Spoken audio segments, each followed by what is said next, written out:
Good morning, Xbox. Good morning, everybody. Yes, and thank you so much for being here. And sorry for the wait. We just had a couple of issues to take care of before we started the show, but we are so happy to be here back for episode number 18 on this wonderful Sunday morning. And we got a pretty good show. We got some great topics, but we also have an amazing panel. A panel that has, honestly, I've had so many compliments about this panel, which makes me feel good inside because, when I assembled this group for Good Morning Xbox, I wasn't really 100% sure how we were going to jive, that sort of thing. And boy, a really pleasant surprise that we all came together, have so many different views. We come from different backgrounds, but yet here we are Sunday mornings, people really liking our take on things and all that good stuff. But anyway, I won't delay the show any further. I know you guys want to get into it, but let's find out what our panel has been up to, what kind of games have been keeping them busy. We will start with the round table, go around the circle, starting with the fantastic lady with the snazzy blue hair and the always awesome beanie. It is Coolcat Terri. Good morning, and what you been up to? Morning, everybody. I've been pretty busy. I finally got through the Mass Effect trilogy. That was taking forever, but I finally got through it. Nice. So check that off my list. So now I'm moving on, and I'm going to be playing some Psychonauts finally, and try to get caught up on it's like backlog is insane, and then now fall is creeping up fast, and all the games are coming out, and I'm like, oh my gosh, the backlog is going to stay backlog at the rate we're going. So, but good progress. So I'm happy. Nice. I gotta ask you, Terri. Far Cry 6 in a week. Far Cry 6 in like a week and a half or so. That's right. It's insane. Close. I gotta ask you, Terri, now that you played through the trilogy, does it still kind of hold up to you as the way you remember it? And which game now really stands as your favorite of the trilogy? I'd like to know. Okay.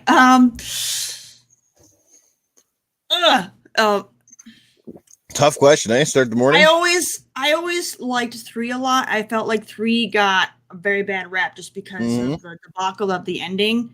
And I didn't feel it was right for people to justify an entire game based on like a less than 2 minute clip. So, because overall the game was phenomenal. But no, 3 was always my favorite. Playing the Legendary Edition though, I'm a little bit more sour though because the Legendary Edition was a lot more broken and buggy than the originals were, and I was having a heck of a time trying to get things done in that game with all the bugs. I literally ran into several issues where I could never pick up ammo. I couldn't go in cover. I couldn't get out of cover. My game crashed during the last boss fight on the first game like 10 times. It was just I had a lot of issues with the game overall, but I still got through it. It's hard to have a happy nostalgic feeling when you're having all these issues that you never had on the originals. It's just like it ruined it. But I do like that they did add content. They had some like new missions and stuff that were in there that the originals didn't have, and they were really nice. They were well done, so it was good that they did that. So overall, I was pleased. Very nice. Good stuff. Let's catch up with the chat real quick because Doggy Dog is in the house as he normally is on Sunday morning. He's coming in hot at $1.99 on the super chat and says, "Good morning, everyone. GMX is awesome." Well, you're awesome, Doggy Dog. Thank you so much for the love and support.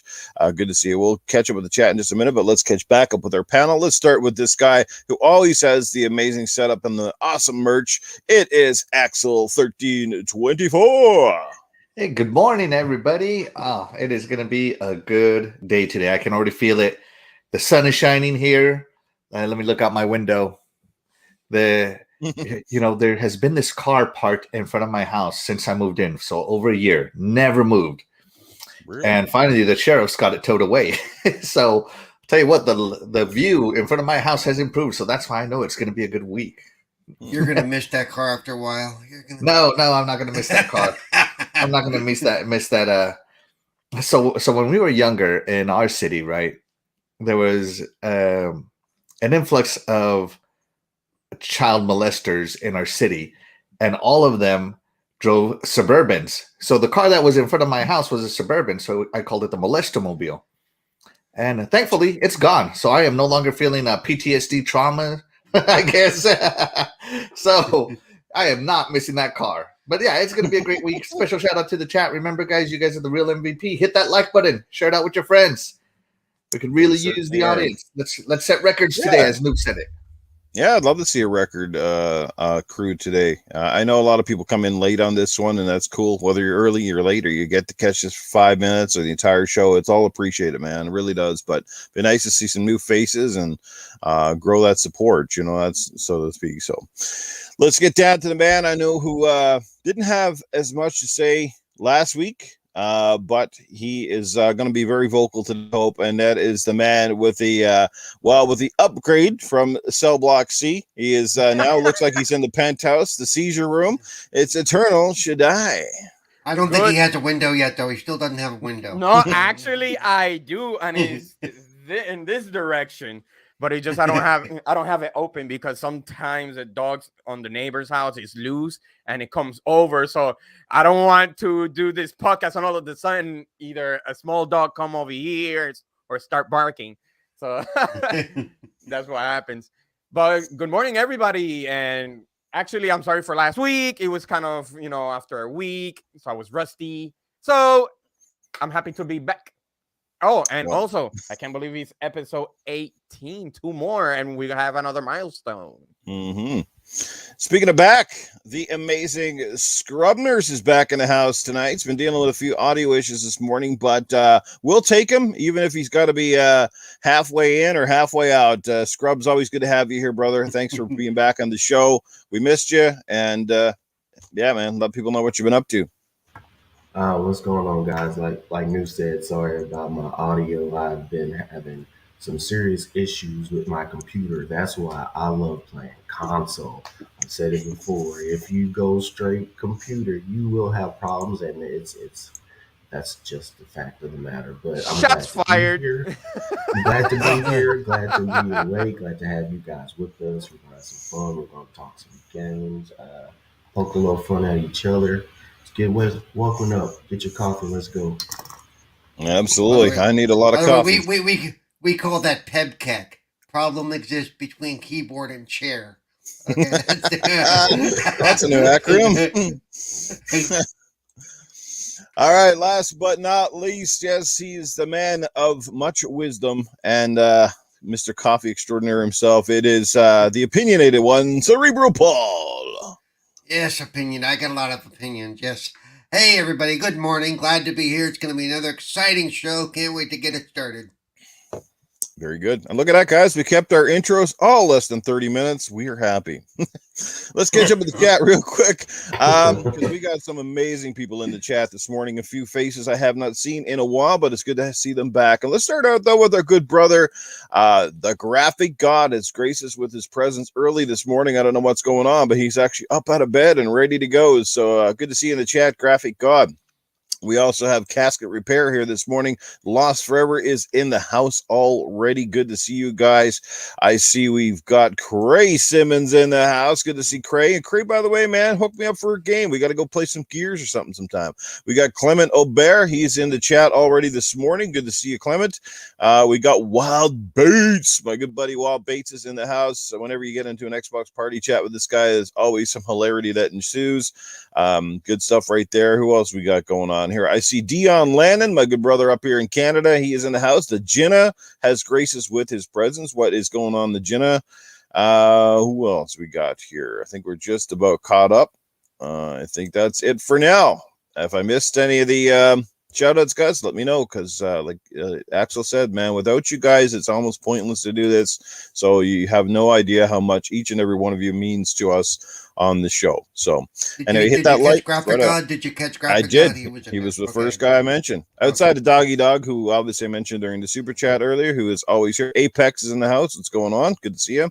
The thing is that Paul is waiting for one person in particular, but you have to wait for him for within an hour. So he'll appear. Okay. Don't worry. Oh, okay. He shows up early sometimes. He shows up early. Oh, JD. Oh, Mr. Tushy. Yes, Mr. Tushy. Good to see you, Mr. Tushy. We hope that you guys had a great weekend. Loved seeing the wedgie on Dragon Wolf, was it? Great stuff. Vogel's Creek. Now, there's a guy I haven't seen in a long time.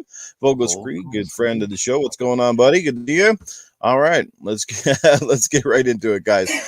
First topic of the morning. This one's created quite the stir this week. Some people look at it as a fantastic move, and some people, of course, especially the salty fanboys side of the equation, or people that just cannot stand Xbox, have seemed to have this. Oh, this is doom and gloom again. Must be trouble brewing at Xbox because they're bringing in some guns. I think you guys know where I'm going with this. I am talking about the fact that the initiative, Microsoft's supposed big 4 AAA studio or whatever, quadruple A studio, is bringing in the help of Crystal Dynamics. Now, for a little bit of background, guys, for now his name's eluding me. And one of you guys will know it. The lead guy they picked up for the initiative, Daryl Gallagher. Daryl Gallagher. If you guys are uninitiated, Daryl Gallagher was the lead at Crystal Dynamics with the Tomb Raider reboots and a few other projects as well. But that's where he's obviously named to fame kind of deal. And obviously Xbox was good enough to throw some money at him and snag him as the head of this particular studio. It's been a couple of years now. They've been relatively quiet. However, we do know that they are creating the next entry in Perfect Dark. That's right. Joanna Dark is coming back, to the delight or dismay of some fans. Some people like, it was and never was. I beg to differ. But anyway, I'm going to find out how everybody feels about this fantastic. I think it's a fantastic merger or partnership, if you so to speak. It should help speed along the process and bring in a ton of experience to a studio that, regardless of what you think about the Avengers, the game, I mean, the game had its good points. It wasn't like it was complete garbage. It was good in many ways. Some people absolutely love it, but I mean, the Avengers obviously just fell on the whole games as a service kind of mantra, where it was, I think that's what sort of ruined it for a lot of people, but it still has a loyal following and it's still good. I mean, from a graphic standpoint, from play control, and I mean, the Tomb Raider games speak for themselves. They're just absolutely dynamite all the way around. So let's find out how everybody thinks. That's my piece right there. I just think it's awesome. I'll get that out of the way. I mean, I think just by bringing in these guys, their experience level, people that Daryl is familiar with, it should help the studio, because anybody can tell you, man, starting a studio from scratch is way harder than having something that's been established for years. And when you're talking about a project of this magnitude, and you're talking about another flagship title for the Xbox platform, doesn't matter if you're on PC or Xbox, I mean, there is a lot of pressure here. There's a lot of pressure that's going to come with this. There are people already chomping at the bit to tear Perfect Dark a new one. A lot of us fans eagerly anticipate, and we want it to be everything it can be. I mean, just from that little teaser that we saw, I think it definitely drums up excitement. But having that studio come over with their wealth of experience is great. I don't know how much money Microsoft had to drum up or toss at these guys, or if their studio is so big that maybe it's split up and they're working on some projects. Maybe one of you guys has insights, but let's find out how you feel about it. I think it's a great move personally. Like I said, it should speed up the process, bring in lots of experience, and almost, green light this project ahead of time. Wealth of experience is huge in the gaming industry, and they got some of the best now. I mean, they already had some great people in there, but now it just adds to the portfolio. And let's find out how Coolcat Terri feels about this phenomenal partnership. Maybe she doesn't think it's all that phenomenal. Is there trouble brewing here? No, I think it's fantastic. And I find it kind of funny too, because if you guys remember last week, you had asked everybody if for Xbox acquisitions, and who did I say? I said Crystal Dynamics, did I not? And then lo and behold, and then they make the announcement that Crystal Dynamics is helping out the initiative, and all of a sudden it's like I'm psychic. But anyways, no, I think it's amazing. I'm a huge fan of Tomb Raider. And they do great quality, so I think it's going to be fantastic to have them get together and see what they can do. I do feel there's a lot of shade going on right now within some fans, because they still have, that bad taste in their mouth from what happened with Avengers, and so but I mean, outside of Avengers, I mean, Crystal Dynamics usually makes really, really good games. I mean, everyone's going to have that bad game at some point in their career. I'm not going to hold it against them. So I think it's gonna be a great partnership. I'm looking forward to seeing what they do. I love Perfect Dark. I definitely want to see, Joanna come back. out and see how that goes. And then I'm sorry, my cat is all over me right now, but she's like very distracting. But no, I'm all for it 100%. You know, I don't want to, you know, be like some of these naysayers. You know, we haven't even seen what they can do together yet. You know, everyone's just being judgmental just to be judgmental. I mean, at least wait until they have something to bring to the table to show us before you start casting judgment. There's no reason to be to do that at this stage. They haven't shown anything yet for you to be cynical. You know, so it's people are a little ridiculous on that front. But that's pretty much me. I'm all for it, 100%. Terry, do you think this is part of the announcement that we kind of expected last week? Everybody was talking about takeovers or purchases, but maybe this is technically one of the things that was coming down the pipe. Do you think it possible? Could be? It's possible, but I don't know. This isn't that big of news. I also find it kind of interesting that people are you know, having issues with, you know, having Dynamics help this out. Because I mean, I don't remember hearing any guff from people when EA had Criterion come over to help DICE with Battlefield. No one was complaining about that. So I mean, what's wrong with having another studio come help out on a big project? I mean, others do it, and no one ever says anything about it. So. Great point, because, you know, they're not the first studio to bring in help. Maybe it's just because, again, they've been so-called classified as that quadruple A, but we see this all the time now, like how studios, I mean, even if you look at the biggest franchise on the planet, Call of Duty, how many studios are involved in each and every game? Yeah, exactly. Axle's got it down. You know, they bring in a ton of support, you know. Also, we are, you know, we're all starting to, you know, somewhat get back to normal from the whole pandemic stuff. So they very well could just be short-staffed, trying to make sure they have enough people. Absolutely, filling those gaps, kind of thing. Can I say it was just one magazine article that referred to them as quadruple A? That's what started the whole damn thing. Yeah, one stupid magazine article. It wasn't them. It wasn't Xbox. It wasn't anybody. It was one writer. Yeah. I mean, like I said. Yeah, he was just trying to stir up the shit, and he succeeded.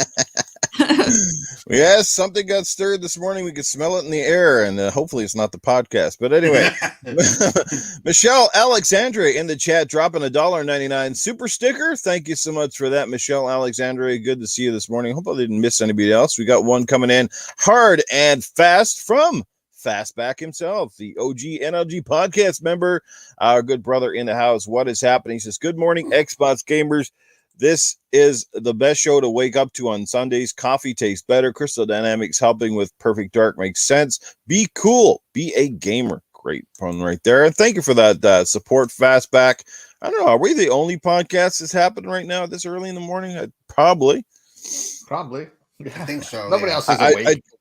I tried to make sure we didn't tread on anyone's toes when we picked the time slot, but it is a little bit on the early side, as we were talking about before we started the show. It's like everybody looks a little tired, and I'm a little gruff this morning. Got a little bit of a stub going on here, so, and I'm not talking about downstairs. Oh boy, Gaming After Dark coming out again. No, yeah, be careful. Yeah. Trust me, my mind went there too. But yes. Oh man. All right. Speaking of people with stubs, Axle, how do you feel about it, bro? Oh man. I ain't got no stubs here.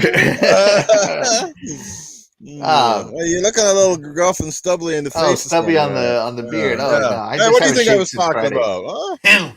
Wow, dirty-minded Axle. Jeez, dude. Wow. This is awesome. You know, the Tomb Raider reboots are some of are actually my favorite Tomb Raiders to date. I love that trilogy. I played the trilogy late. I believe I started right before Shadow of the Tomb Raider came out, and I just one right after another knocked them out. And man, I was like, how could I have passed on this?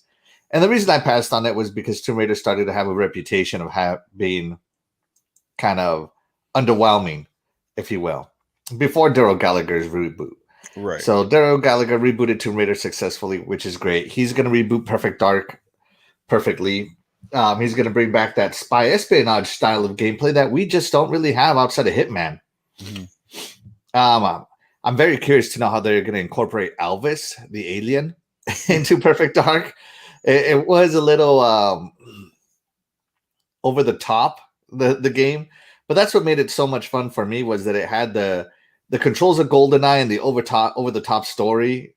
And it had cool stuff in the multiplayer, the laptop wall gun, which the sentry gun, if you guys remember it, that was awesome.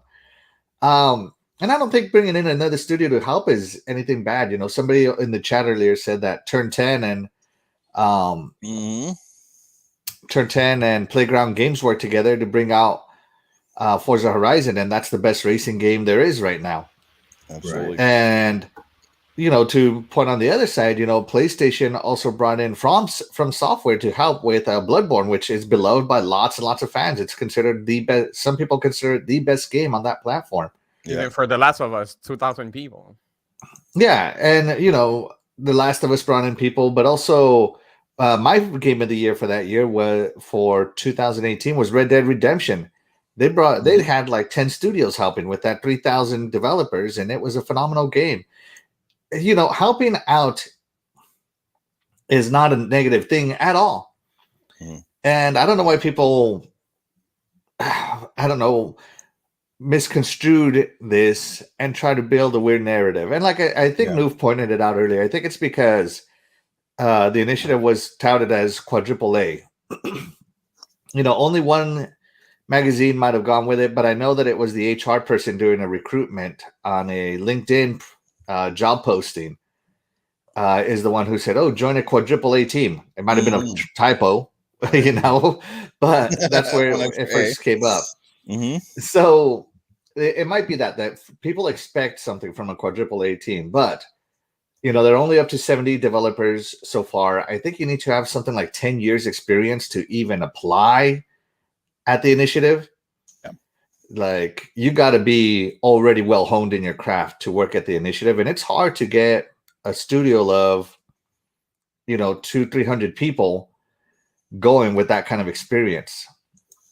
So it makes sense that they farmed it out, and some of us want a game sooner than later, and 300 people plus the initiative can make a game a lot faster than just the initiative, and that's what it's all about. I just care about playing the games. And the game is going to be awesome. I already know it's one of my favorite franchises, and I can't wait to play it. Exactly. I mean, we'd all be more concerned if it was some has-been or no heard of studio, something like Douchebag Games or something like that. We'd be all like, "What? Well, that'd be kind of cool." Game. I would be if I ever start a studio now, I'm going to call it Douchebag Studios, just for the press of it.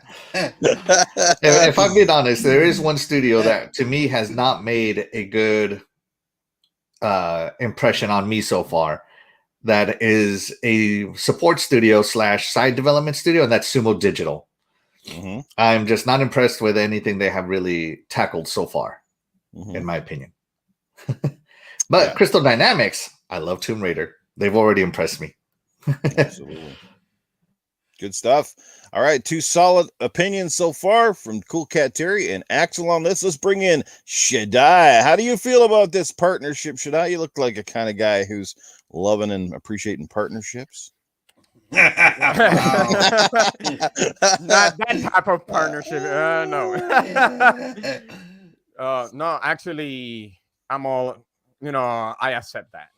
Because the thing is, everybody always need help from somebody, especially when you have Derek Gallagher that have connections with Crystal Dynamics. And also, not only because they made Tomb Raider, but remember, they also created a beloved legacy of Kane. So they do have a lot of experience. And also, you don't know, they might work on gun mechanics. And we're talking about a really beloved game of Perfect Dark. And having a type of partnership like this, it will actually it will make Perfect Dark even better. Like you guys said, that when you have somebody that is that polished, years of experience, and bring it in, it will make it better for better for the game, lesser time. And I'm all for it. I really am. That's it. It was short. It was short and sweet for that one. Short and sweet, just like the stub, man. Yeah. I love Crystal Dynamics, especially for Tomb Raider. So there's a lot of things that comes to mind I don't want to. I know they say it was a first-person shooter, Mm, and there might be probably implementing some adventure there that we might remember of Tomb Raider, right. but I know it's more of a spy. But there were some things that I don't know, but there were some things that caught into my mind that when I was doing some research, actually last night, about what Drew Murray said Mm, before he left the studio, before going to Insomniac, that right. the game was gonna be uh, they're focusing on, I guess, on the spy aspect of the game, which that's pretty much what Perfect Dark is. And I start thinking, what happens not only does the initiative is working with Crystal Dynamic, but what about behind the scene? They're working with Rare. Remember, why am I mentioning Rare? Because of what Drew Murray said, that about the spy aspect. And remember, they created GoldenEye from Nintendo 64. And imagine if they implement that from the GoldenEye to Perfect Dark. And you're gonna have those type of vibes. So what about if You do know that Perfect Dark is basically an unofficial GoldenEye sequel, right? right? Yeah, I know. Yeah, okay. Just thought Mhm. I'd remind you of that. No, it just that from what I have played and from what he said. So it just, I'm like, what about if they put some type of ideas from GoldenEye and implement it there? Yeah. And everybody's gonna love that. And I'm looking But I forward mean, to to that. be fair, the GoldenEye and Perfect Dark and all those originally they were spy themed, but they weren't really Mhm. spy games. You know, what I mean, you weren't creeping around corners and hiding and sneaking. You were just running No, and gunning and throwing gadgets Mhm. everywhere. You know what I mean? So it's a but that's the different reason why I breed. say, what about if they're working on the gun mechanics? That's why I say Right. at the beginning. So that's why I'm like on the gun mechanics. But hey, if it has some inspiration from GoldenEye and implement it on Perfect Dark, hey, I'm in for it. Shaddai, you bring up an interesting point, though, right? Drew Murray, obviously a Mhm. big name associated with the project. They bring him in, a lot of expertise coming in from Insomniac game. Now he's gone back to Insomniac. Right. Um, do you think that in itself may have played a small part in it? And like, do you, when do you call in a studio? Like, I mean, we know this is good, obviously, for the development of the game, but at some point there has to be a red light. There has to be something that comes up in the boardroom meetings, or when they probably do their sales calls or whatever you call it, like their bullet points of where are you guys at on this project. Are you good to go? Do you need more stuff? Do you need resources? Do we bring in more tech? Those sorts of things. Do we hire more people? There has to be, that point has to come up somewhere, because this is not like Crystal Dynamics has been here from like the start of the project, 3 or 4 years almost in now after the fact, since the studio was essentially announced, and they've been assembling talent ever since. um Again, do you think there was something there, like potentially underlying, though, like Yeah, to I can pull I the can I trigger answer on that real this? quick? Go Can I ahead, answer Paul. that real quick?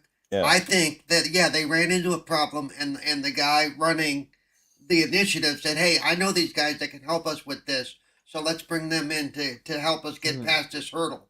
Right. Probably this one little section, this one little piece of the game that they can't quite get to run the way they want it to. But Mm-hmm. he knows that these guys at Crystal Dynamics, they can step in and they can help us out. Mhm.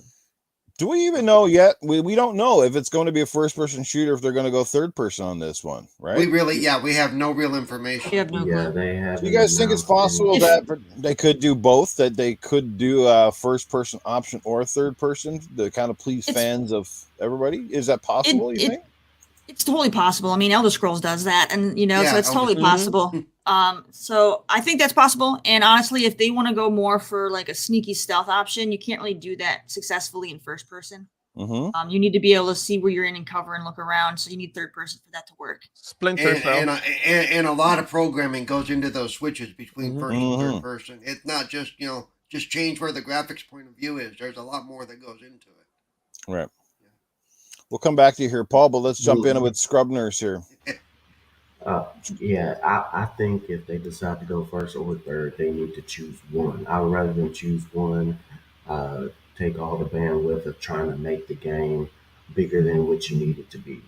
Pick you one, let's stick with it and go with it.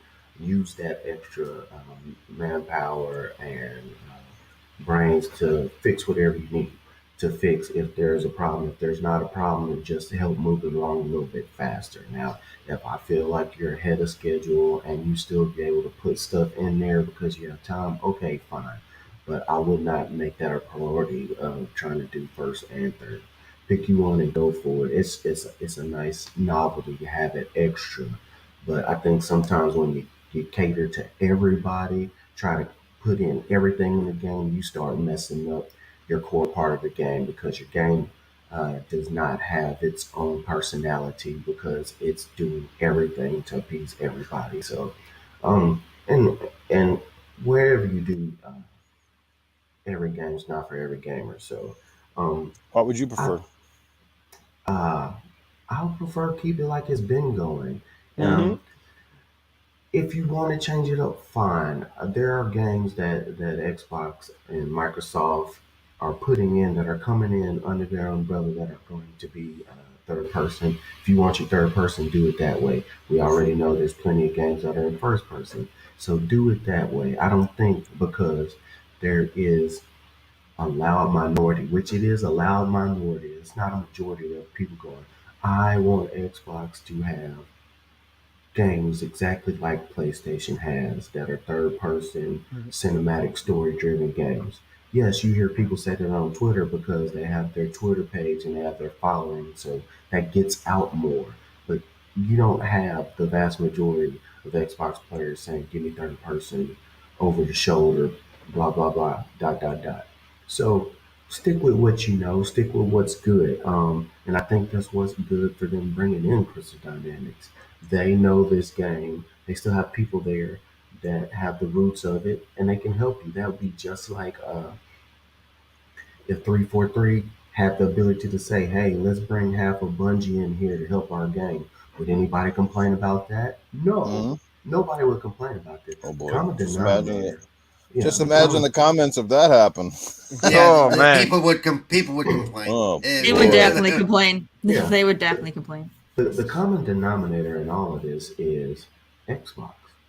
Yeah. If anybody else brought, like we talked about turn 10 and playground, nobody is really jumping on that because it's a racing game and folks go, oh, it's racing, whatever, but you play it and you Hmm. love it and it's visually spectacular and the gameplay is awesome.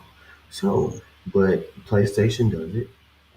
Anybody who has a game company eventually has people come in and help them finish games, help them add to it. Like you said, with Activision and Call of Duty, you open up the Call of Duty game, there's like 4 or 5 studios pop Mm-hmm. on the screen before you even see the name Activision. So I think it's very it's ridiculous for the people complaining. Now, do I think there is a problem? I won't say there's a problem because I just don't know. But if I was like, I play music, I play drums. If there is a part in our song that we just need the perfect guitar riff, and we don't have a lead guitar in our Hmm. band, yeah, I could go, hey, such and such, we're recording the song. Hey, can you play this part for us? Yeah. There's no problem in it. It makes the Mm-hmm. song better, and it doesn't say that your band is horrible, but you just wanted somebody else in there to give that song just that little oomph to make it better. Great So, analogy. You see that all the time, right? In the Yep. movie industry, in Yes. the music industry, bringing yeah, in producers and Real quick, different let me say people. Yeah. like Elvis Presley and a few others used to say, well, we need something here that sounds like Jerry Reed. And so what would they do for the recording? They would bring in Jerry Reed. They wouldn't Hmm. try to fake it. They'd bring him in for one song, one bit. There you go, do your thing. Thank you. Hmm. hmm You know, and bring in and that I, specialist. yeah, You know. and then if you even want to go a little bit further, you have bands that play in the same genre who will say, "Hey, we're going on tour. You guys are not going on tour. We're going to borrow your drummer and use him for our whole tour, if that's okay." Hmm. And nobody bats an eye. So I think people are just like I said, they have their own pages. they're very vocal about what they like and what they don't like, and they're just basically like Jim Brewer and Half Baked. You know, they're walking out the door, they're getting fired. Who's coming with me?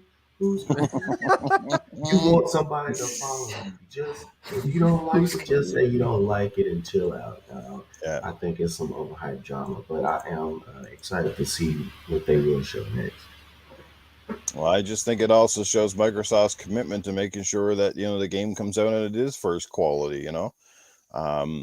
So they have a huge amount of pressure. And do you also think, and maybe we'll move on to Paul, but also the fact that they're bringing back an iconic franchise, but it's not done by Rare, who did the original Perfect Dark games. Do you think that sort of adds a little bit more pressure for the studio? Because, like, do you think it's easier for them to bring in Joanna Dark, a name that at least has some recognizability, or just, if you know, maybe they should have went the whole like brand new IP, which are obviously very risky as well? I'd rather them work on this just to get some type of warm up to see, because remember, it's a new studio. They're bringing talent all over the place.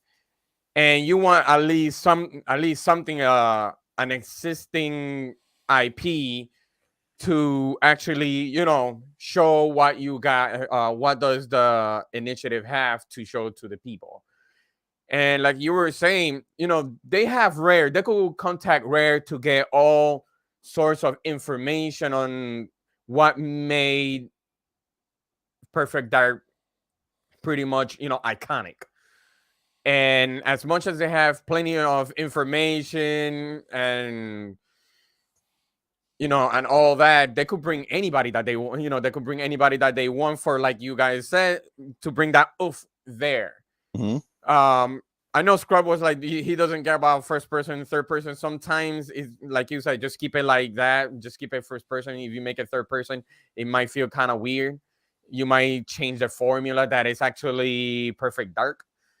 But you know, they have contact with Rare, so, and like he said, I think not too long ago, Phil said, I'd rather have all the studio that we acquired to work together to make whatever games they're gonna make, you know, better. Not too long ago, I know it was something like that, and I was like, imagine the new first-person shooter RPG from In Exile, and Obsidian is helping them, or Bethesda is helping them, because they're, you know, they're good on those things. But it's gonna be, I think, their first-person Western RPG from In Exile. So having veterans like that to help, let's say in Exile, is a huge plus for In Exile, because they're learning something new away from, what is it called, symmetric RPGs, whatever that's called. But I'd rather just, you know, you have plenty of talent around the video game industry. Bring whoever you want that feel, you know, it makes you feel that, you know, it will help you out. Especially, like I said, Dara Gallagher have connections with them, and that's a huge plus. Absolutely. Let's finish off with the thoughts from Cerebral Paul. Maybe you can weigh in on this in a different aspect, perhaps. If I can remember any of what I was thinking. Wow. First thing, like Terri mentioned, she mentioned this studio as one of the possible acquisitions, and I mentioned that it may not be an acquisition, but a deal to work together, and that's what this looks like to me. This may have been, you know, this is just, hey, we're going to work together. We're going to bring you in to help us out on this project. We're going to get this done. And so they're not actually acquiring the studio, but they're using the resources of the studio, which is, to me, that's what they should be doing more of, you know. And plus, it could be a trial run for, hey, if they do this good, maybe Xbox will bring them in later.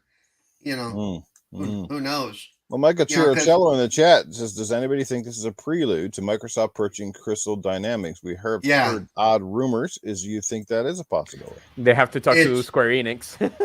No. Yeah, Axel shaking his head pretty refusely. Yeah. And but things like, you know, well, they have Rare to reach out to. I really don't think they're reaching out to Rare for anything. And I love it when everybody calls the initiative a new studio. they may be newly formed, but if all those guys have at least 10 years of experience in the Right. field, it's not a new studio. It's just a bunch of guys learning to work together. That's the only new aspect of it, is Great depending point. on whose strengths are where. But I would not consider them a raw studio, like just up from the ash, Mm-hmm. from the ground up at all. So I think they have that going for them. I think that's why this may be, and it could be just as simple as you mentioned. It could just be numbers. Hey, we need more than 70 people to work on this to get this done. So let's bring in a bunch of bodies that I know can do what we need them to do. Mm-hmm. That could be the length of it. Yeah. But I think it's a good pull, and it'll be a good look to see how well this turns out. I do think they chose Joanna Dark because it is a recognizable IP. If they would have just fleshed out some new character, that would have been hard to build on. It would have been hard to hype up. At least now they can say, "Ooh, Perfect Dark is back." No matter what you felt about the last Perfect Dark game, I personally didn't care for it, but but I'll still check this one out definitely. Because it always comes back to me that even though it is Joanna Dark, it is Perfect Dark. To me, it will always be GoldenEye sequel. Yeah. I'm sorry, it always will be. Same here. Yeah. It was. So that's kind of how I visualize it. That's how it's the original Perfect Dark on the N64. Awesome game. It's really weird. Many hours. It's really weird because before Halo 3 came out, I do believe we had Perfect Dark Zero as a launch title for the Xbox 360. And I don't know if how many people really remember it, because to be honest with you, it was one of the very few games that I almost completely skipped over. I went straight into Rare with Cameo. I enjoyed that one, but I never got into Perfect Dark Zero. And I guess it's because even on the N64, I just really didn't get into Perfect Dark. I loved GoldenEye, but that was just one franchise that I just never really got into it. Well, I'd say it's part of it. I think it's because even back then we knew it was originally supposed to be GoldenEye, and it wasn't GoldenEye. It wasn't James Bond. So there was part of us that went, "Nah, I'm good." Lost Forever has a great comment courtesy of Randall Floor. Just read that, and that's another great point. He says, as Rand L. Thor said, if it's good, Crystal Dynamics is going to get all the credit. If it's bad, Microsoft gets the blame. That's exactly what's going to happen. True. Is that ever true? There's a reason people respect Rand L. Thor, because he calls it right most of the time. Yep. Yeah, so that's my take. I'm looking forward to it. I think it's a good pull. I think, like you said, they have a great pedigree. And as far as the first person, third person, they're 4 years into this, if not more. Yeah. They made that decision probably early on, and as long as it's done well, I don't care if they use both. Heck, mechanics wise in a game, they could easily use both first and third, especially in a spy game where you need to look at something closely. So you need to change your POV so you can see what you're looking at. But like you said, if they're going to do it both ways, and we don't know if they are, it should be done well on both sides. Well, I think it can be totally done and done well because, as Terry said, Skyrim, the Elder Scrolls games have been doing it for years on much older tech. I definitely think it can be done, or maybe even parts of the game. But I think, to be able to switch views would please fans of both games as long as you're doing them well. And this might be also where maybe that does come into play. Maybe that's. I mean, this is theoretical, right? But maybe that's what they're doing. Maybe the first person part is already sort of, basically polished to a certain degree, because they do have lots of first person shooter degree caliber at Microsoft with a lot of their studios, especially borrowing from 343 and people like that. But you go to the third person and maybe, something's not quite right. So you bring in Crystal Dynamics, who's obviously got that notoriety for doing great third person, the finding the right view, and that sort of thing. Perhaps that is kind of what's happened, because again, I don't think you can really go wrong per se, but again, considering that it started as a first person shooter game back in its day, I think a lot of people will be very upset if it goes third person. But we also heard the cries from millions of fans, like Microsoft needs that third person, narrative style game, which Joanna Dark almost perfectly lends itself to. A great story, action espionage, a little bit like James Bond meets Tomb Raider kind of a deal. And if it's done right, it could be an absolute huge franchise. The question is, like, at this point, Joanna Dark's been MIA so long, like it almost is a new IP, because I bet you if you asked the average kid out there today, you remember Perfect Dark? They go, what? Clue. What Perfect Dark? The only thing that was Perfect Dark is when I turn my lights out and I get underneath the sheets. But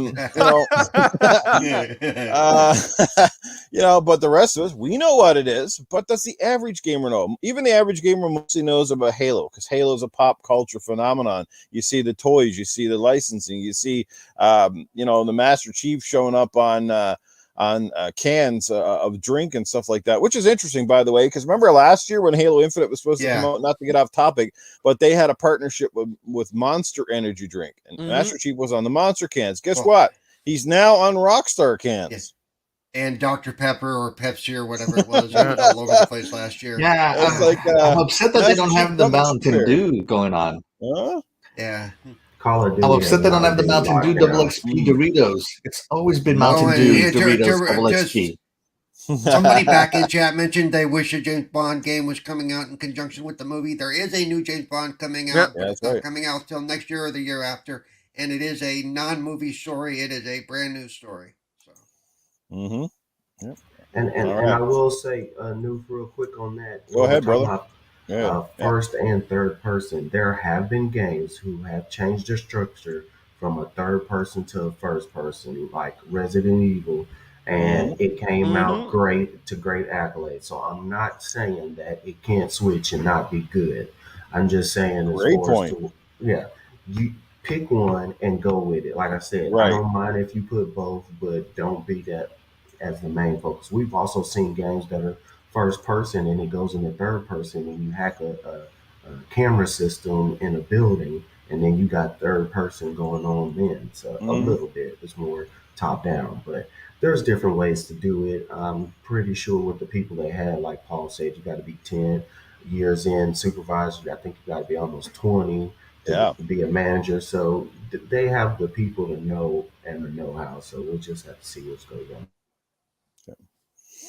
Good stuff right there. That was a great point. Yeah, they're not the first, wouldn't be the first game to kind of tackle a new perspective or different things and still be largely successful. But you know what? I'm pretty sure there's still a contingent of Resident Evil fans that probably hate the new games, that have basically left the franchise because of the Switch, which might be the reason why they're bringing back the remakes and all that in the remakes of the games in third person and stuff. Is Resident Evil done in third person? That's another great question, but anyway, that's a topic for another day. Let's give a shout out to the amazing chat real quick before we bring in Coolcat Terri and the indie spotlight. I think we've said what we're going to say on this initiative thing, and I think we all agree that overall it's a good thing.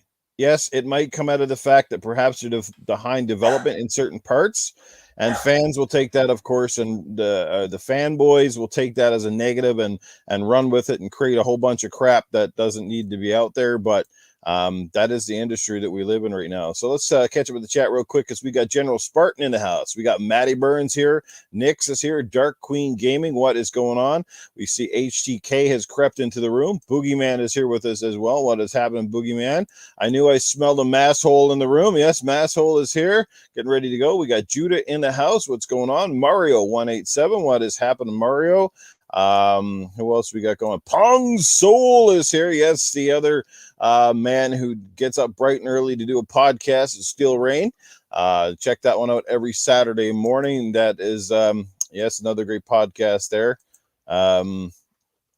All right. By the way, I smeared Masshole's fantasy football team all over the football field last week, so I feel good.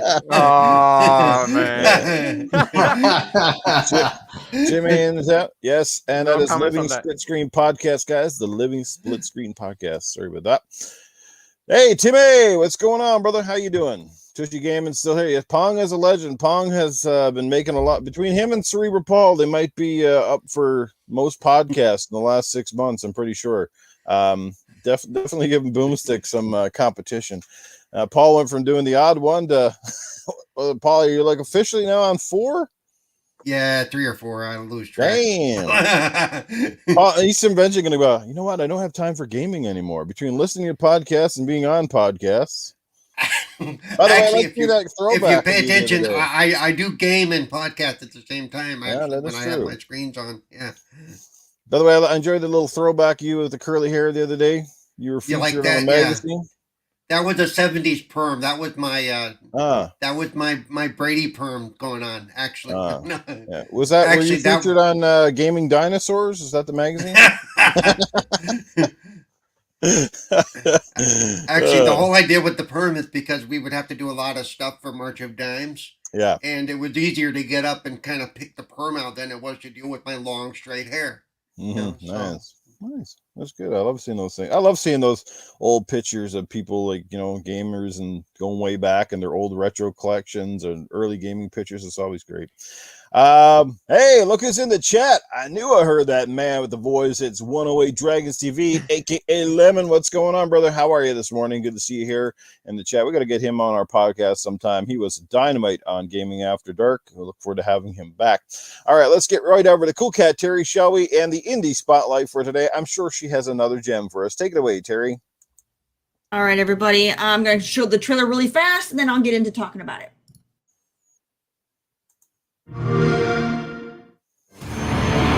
Welcome to Heavy Metal Machines.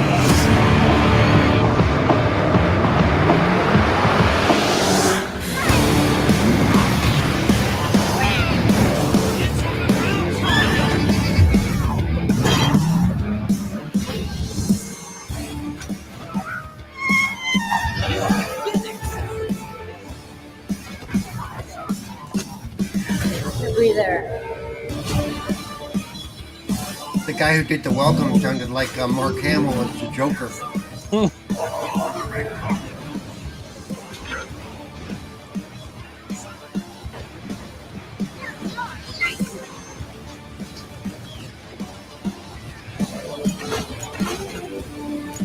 This looks like a fun little game for community game night.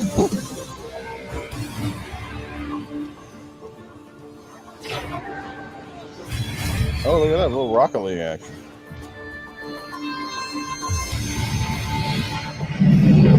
Let the carnage begin! Accept this challenge! Willy Wonka. Cool.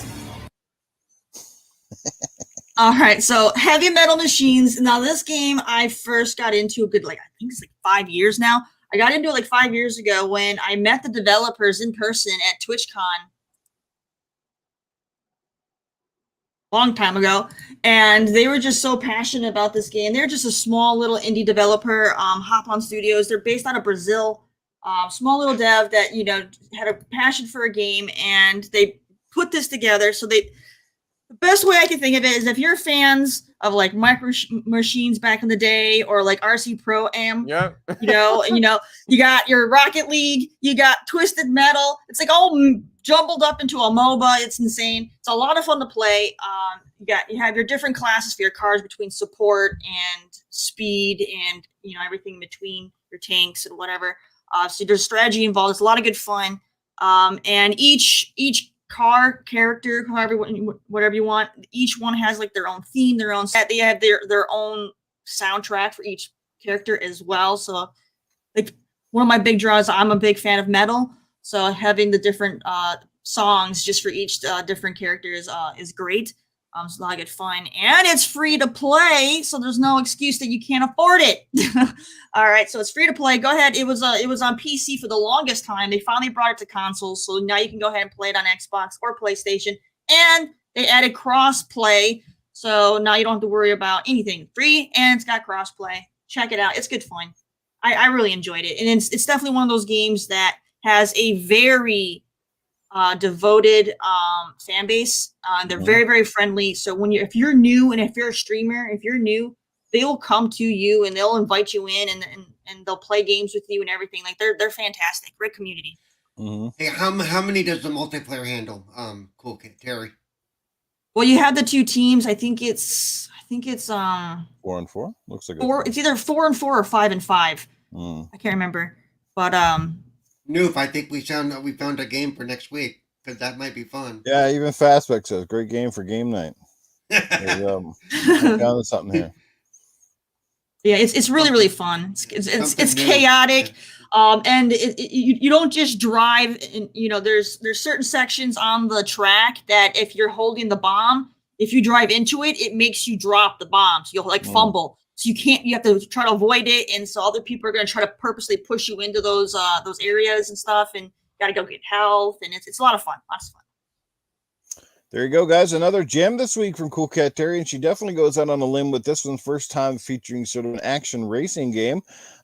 Previously, most of her picks have sort of been, third-person action-oriented games. So definitely a new one from Terri. Another great gem. Go check it out. As she said, it is free to play. So you should be able to pick it up in numerous locations. As always, good stuff right there. Let's catch up with the chat real quick because I see some fantastic faces in here again. We got Nix, we got our good friend Fun Speculation. Mr. Mav is in the house. Dragonheart Yobi hanging out with us this morning. He's got the chant going. We want Terri. All right, good stuff right there. Who else we got going on? That's the Pong Soul hanging out with us. Look at this, Dirt Green himself, the man from the We Bleed Green podcast on Monday evenings. Oh man, I wish I got home in time. I could check it out live. I love being there live in the chats, but it's been really tough. I'll get to do it this Monday though, because I'm actually off of work on Monday, so that's good. So yeah, some gaming, some bike riding, and all that stuff. Some good stuff right there. The cops are here to take away Eternal Shaddai, and the lights are going crazy. He does have the red and blues going too. Oh shit! He's going back to the big house. Good stuff right there. We're gonna get too early for this Shaddai. Keep it down up there. Wake up the neighbors. Great people in the chat this morning, man. This show has been rocking so far. Great discussion on our first topic. Our next one could definitely be very interesting, and it might take up the rest of the show potentially. It's more of an opinionated topic, and it's the first time that we really dived into it per se. We've sort of alluded at it in various cases, but I really want to see now. I'm very interested to see from different perspectives, as we do have a very diverse panel here. We have a lady on the panel, so she gets her fair share of heat just because of her gender. We've got a couple of phenomenal Hispanic gentlemen here who probably also get a lot of racial slurs and things thrown at them on a constant basis. Well, no doubt about it. They're showing it brown skin. Did you see him flip his head? You got Scrub Nurse here, self-explanatory. I'm pretty sure he's had his fair share of racist BS tossed at him on a constant basis, and probably still does, which is an effing shame considering we live in 2021 and this shit's still out there. The people like get them. Oh man. Oh yeah. Oh boy, I can only imagine. And I mean, this is part of the equation, right? And then Cerebral Paul, who also represents a very large portion of the population that gets overlooked on a constant basis, and obviously probably gets lots of insults thrown at him as well. And that's funny because a lot of times too, when Paul is playing and people don't know, that's the thing with Paul. You looking at him here, you can't tell anything, right? Seems like just an average, everyday, regular guy, which he is an average, everyday, regular guy, but he also happens to have a disability, right? But people don't know when they play that against it, kind of like, this guy probably sucks. And Paul's probably just like, no, buddy, I can't play the same way you do. But does it mean you suck? No. So anyway, I digress. Let's get in. Let's just talk about fanboys in general, guys. And I want to know from the chat and from everybody here, what are some of the things that really drive you bonkers the most when it comes to fanboys? Because it's so sad that they drive a narrative in the community. They drive a narrative through gaming. I mean, it's in not just this media either. It's in other types, but this one seems to be very prominent. And maybe that's is it just me just because I'm socially active with YouTube channels and social media here, or is it, you know what I mean? Like what's going on? Because they drive down sales of a game. They ruin communities. They almost kill multiplayers to the point that there's some people that just, they want to have fun. We hear this all the time. I remember Sass and Lupa told us not so long ago how she almost left gaming because she just want to play some multiplayer, and she'd have like these people that come in and swear at her and call her useless because she was a female and this, that, and something else. And you get it all types. If it's not because of your race or your gender, you get fanboys that kind of go out of their way because, oh, you're an Xbot or you're a pony or you're a useless twit because of the fact that you prefer one console over another. We all have freaking preferences, every single one of us. But anyway, I want to find out how you guys feel. And let's start with Coolcat Terri. I'm sure she's got a mouthful to say and probably gets a lot of it, especially when she's streaming. I'm sure she gets those people. And thank God for moderators too, by the way. You guys are also MVPs. But Terri, have at it. All right. So I don't usually get it too bad just because I don't go into regular like game chats. I don't do that anymore because it's just that's where you're going to get the toxicity. The toxicity is if you just go in the game chat and you talk to the randoms, it's just nonsense. So I don't bother with it. But usually the comments would be, "Oh, you're a girl. You should go make me a sandwich," or "Oh, you're a girl. You can't play games," or whatever. They always go with this, sexist comments or whatever. Right. No creativity whatsoever. If you're gonna insult me, at least think about it a little bit better.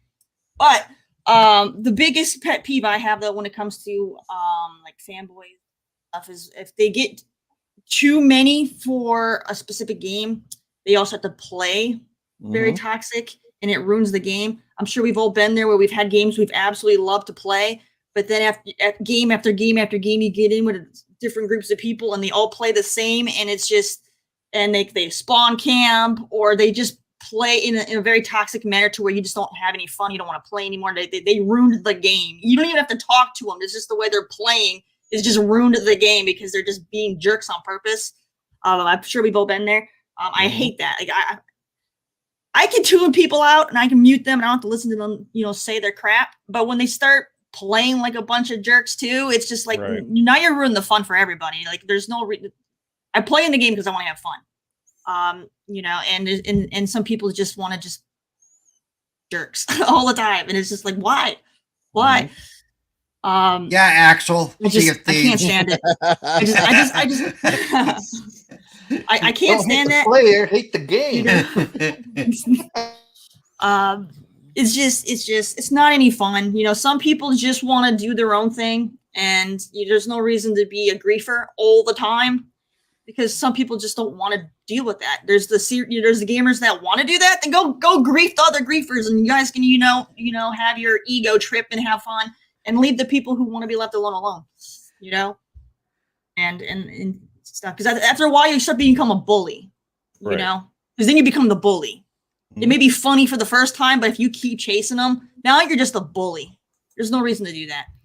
How about this kind of fanboy, Terri? And I see it on my timeline. It's people that, well, let's just say, they're not that bad like people, but they do it to troll. Like they create these accounts almost just because they like antagonizing people, but essentially they probably like X. And we see this in our community right now, and it's really hard to judge because you get them on Twitter, especially. That they play Xbox or they play PlayStation and certain people, but they act like they only own one console, and they kind of do this stuff to troll the community to kind of get a response. So is that what it is? A lot of times too, they're just looking for some sort of notoriety, and the only way that they get it is through some sort of negativity. We saw how, and I won't say it but we saw how certain people's channels have blown up by basically going from being very respected content creators to more or less just creating clickbait headlines, controversy, this sort of crap.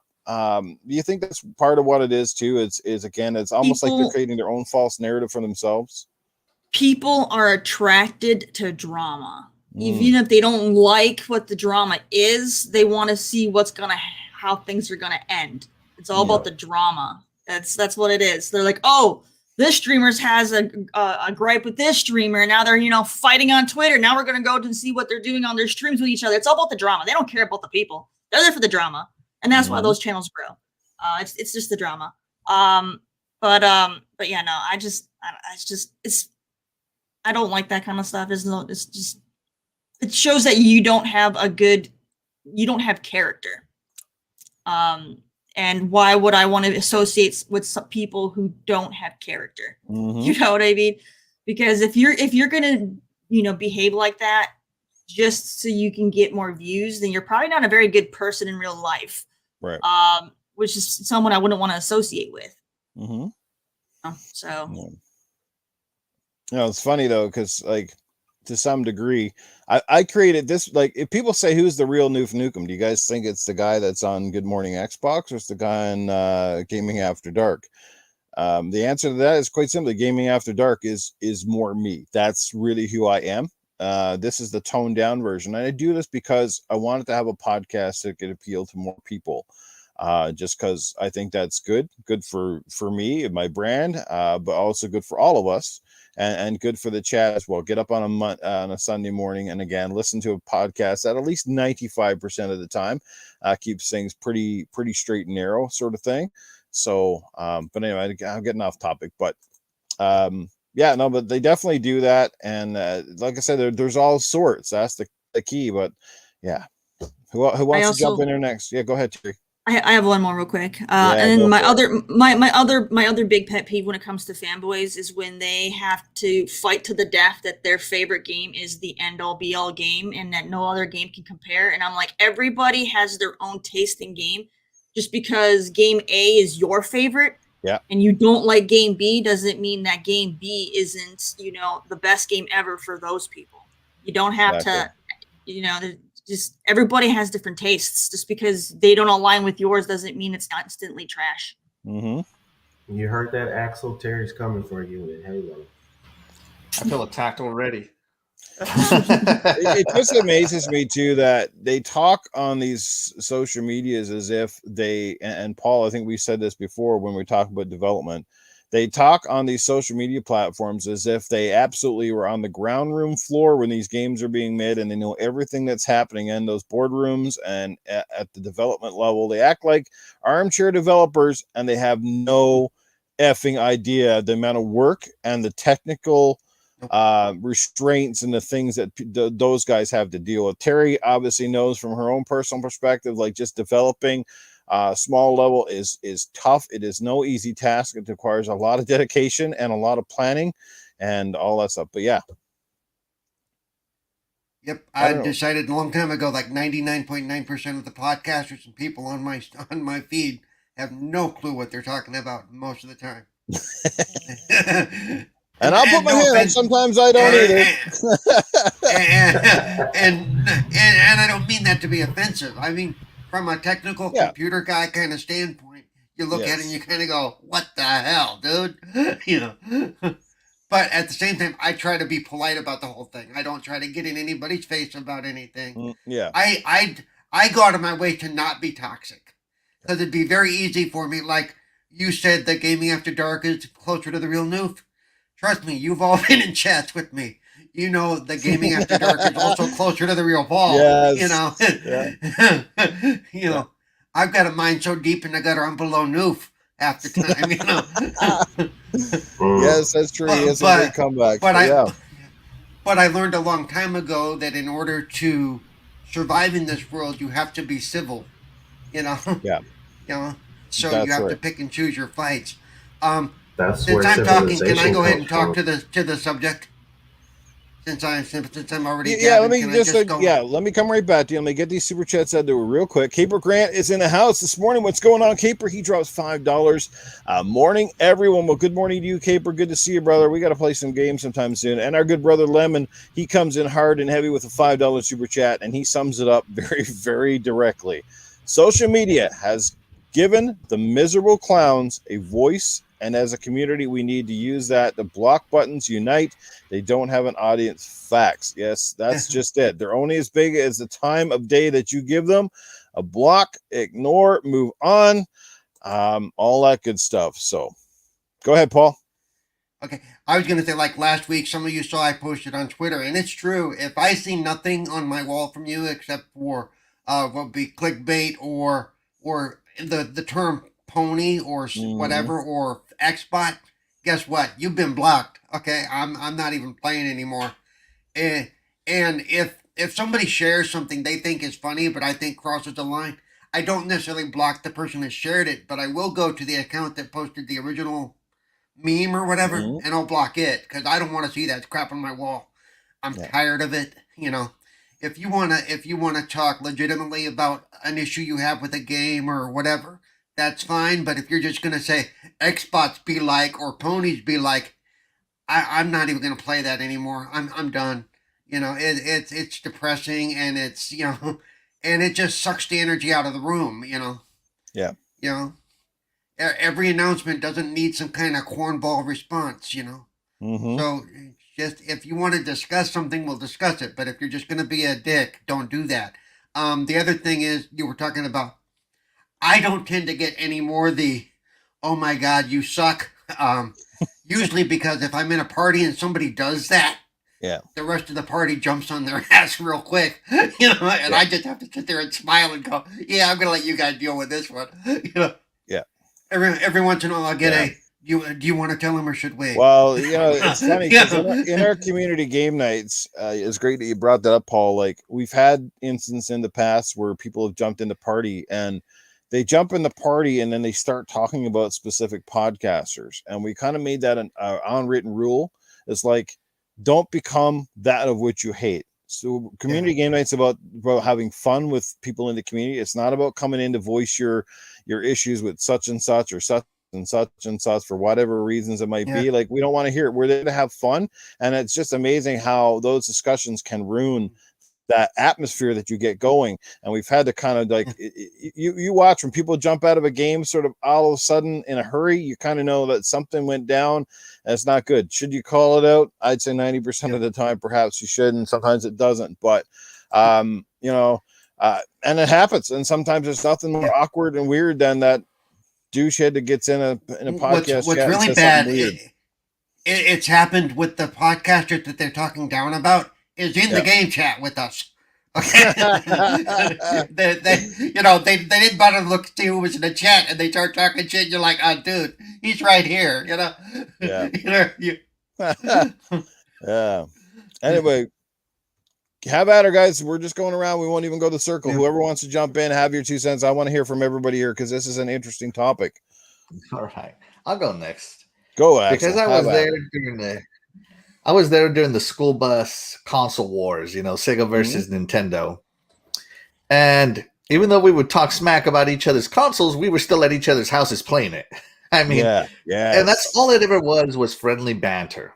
Mm-hmm. And somehow, I don't know, I went off to fight for freedom. When I came back, it got serious for some reason, like real serious. The world changed. I guess some of those school kids that took it a little too serious in the school bus became journalists, and the media got into it. And I think that's what really drives the toxicity these days is the proliferation of the media. Because as we've all said, drama draws clicks, right? If you cater to one audience, not only are you going to get them, but then you're also going to get the attention of the defense force of the opposite audience, right? So you're double winning instead of being neutral. Neutral really doesn't get much love these days.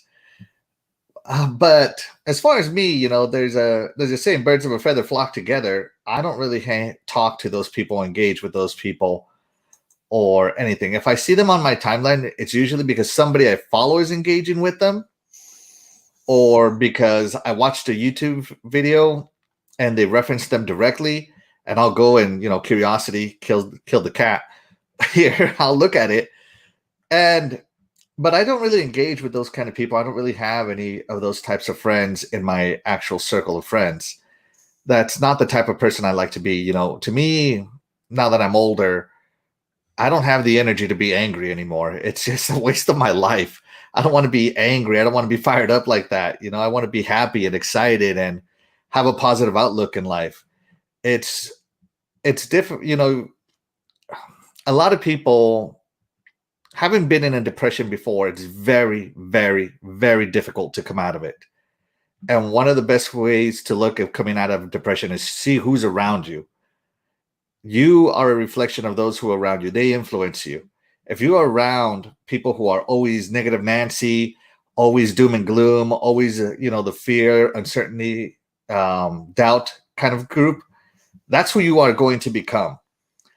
And until you separate yourself from them and start seeing the light in everything, you're always going to be kind of doom and gloom. Fanboys, I think. Well, we know what Newf thinks of my thoughts.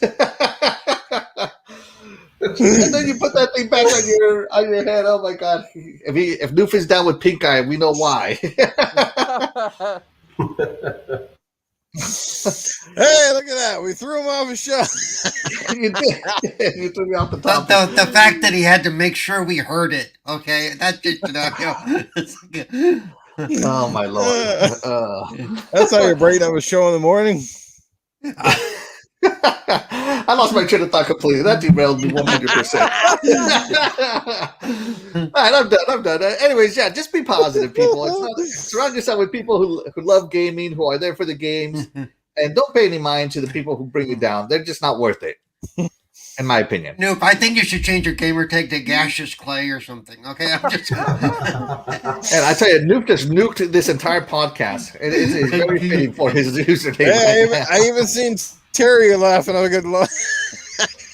She's like, I don't know what to think of this anymore. Fart jokes are always funny. Admit it, Terri.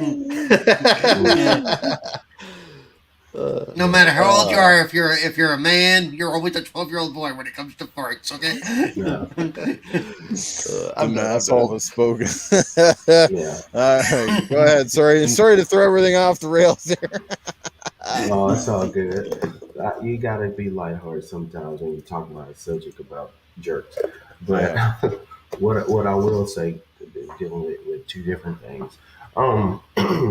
Me being a multiplayer gamer, for a long time, dealing with people online who don't know how to act right.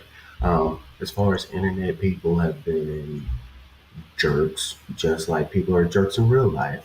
But a lot of times, people are condemned or they're met with equal opposite force if they act like that in society. That's why most people act the worst parts of their nature at home. Same thing as far as the internet. Most people will say a bunch of stuff on the internet that they will never say to the face of someone because they know that it is not correct, it's not polite, and someone might, excuse my French, kick their ass. So there is a lot of racism. There is a lot of hatred. There's a lot of sexism. There is a lot of phobia. Me being African American, black person, however you want to say it, you gotta kind of learn how to have tough skin. And sometimes I get more enjoyment out of folks who talk a lot of crap before the match starts, and then you turn around and beat the brakes off of them. But either way, it's not correct. It's not fun. So, and I think we should get away from the word toxicity. I hate when people use the word toxicity because it besmirches the great song by System of a Down. Every time I hear the word toxicity, it just brings it down. I love that song, and I don't want people tearing that song down. Can we change it to douchebaggery? Sure. I love me some System of a Down. Anyway, but it's just ridiculous. People don't have to act that way. And a lot of times people say, I hear a lot of people on Xbox go, oh yeah, the PlayStation people. I play multiplayer, and when I first started multiplayer, it was on Xbox. And Xbox kids, adults were ruthless and ridiculous. Coming the end of Xbox, but definitely the 360 era was ridiculous. Call of Duty and especially Halo. It wasn't just Call of Duty. Halo was horrible. That's why I was very delighted in this flight that we've been having. Nobody's been saying anything, and I don't know if it was because of the flight and everybody's just trying to play their games with their friends and everybody's on party chat, but you hadn't heard anybody being disrespectful. You're just playing a game, keep rolling, because you can't even talk to the people. And that quiet in between, it's just lovely. I enjoy it. Can you? What still parties are talk you noise? with? But there's a quiet in between. Holy shit! Well, I'm saying, when you don't hear the N word every 5 seconds. Oh well, yeah, that yeah. All that stuff that quiet. That's what I mean. No, we still talk trash, and there's a lot of cursing. Last night when we were playing, there's a lot of cursing and sounds of controls being thrown. But the older people get, they don't change if they're online. That's how they play. A lot of times when they're young, they're like that. When they're older, they like that, unless something dramatic happens to them where they understand they were wrong. Now, as far as console war stuff, I think most of this stuff is just negativity sales. Negativity pushes your platform forward. And also, a lot of times when people have, there's a term that I love to use. It's called confirmation bias. And basically, that's what it is. It's people who have, oh, I'm going to stand for Xbox. I'm going to stand for PlayStation. All you're going to do is listen for positive Xbox. All you're going to do is support positive Xbox. And if anything says anything about Xbox that you don't like, you're going to knock them down, even if it's the truth. Say, oh, Xbox is good, but it doesn't have this. Someone who has confirmation bias, and we all do to some point, because guess what? You play Xbox and you listen to Xbox podcast, and then you're probably going to get on and listen to another Xbox podcast if that's what you like Xbox. So yeah, that is a confirmation bias, but it goes a little bit further when you have cognitive dissonance and everything else, where you do not let anything else but positive about your console, and you won't take anything that is wrong for a fact. You should be able to play and enjoy what works for you, whether it's your console, daily life. If you got Android versus iPhone, go what works for you. What company does the best for you? If you sit and deal with, well, I only like Apple because I'm an Apple guy, Apple will continue to treat you like crap because they know that you're going to keep coming back to you. Same thing with Sony, same thing with Xbox. These companies are not your friends. Well, for me personally, I know that if I played on a PlayStation, I would listen to some PlayStation podcasts. Right. But since I don't actively play on one, there's no. You could tell me all the stuff about Sony and how great it is and whatever, but since I'm not actually playing any of those games, it's meaningless to me except for an information factor. But that's just it though. Like and people aren't honest with themselves. Like, for example, this is Good Morning Xbox. We're 18 episodes in, and I don't think we've spent one single episode that I can recall. Correct me if I'm wrong, or correct me in the chat. Have we had one episode on here yet where we spent half of this show talking about what Sony is doing wrong with PlayStation? No. We may have referenced them on a few occasions, but we don't. We're not here. I said this before. We're not. This is an Xbox show. We're talking about Xbox topics in general.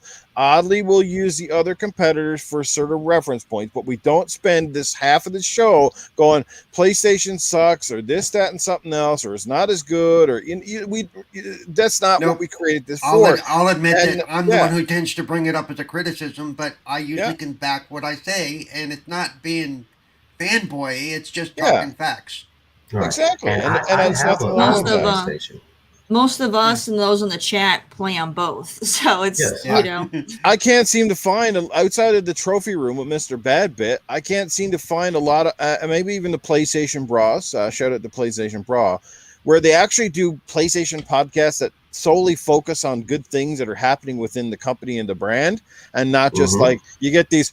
Oh, it's a PlayStation podcast. And you get there, and half of the show they're just crapping on Xbox, and vice versa. We got Xbox shows that call themselves Xbox something, and they spend half of their show crapping on PlayStation.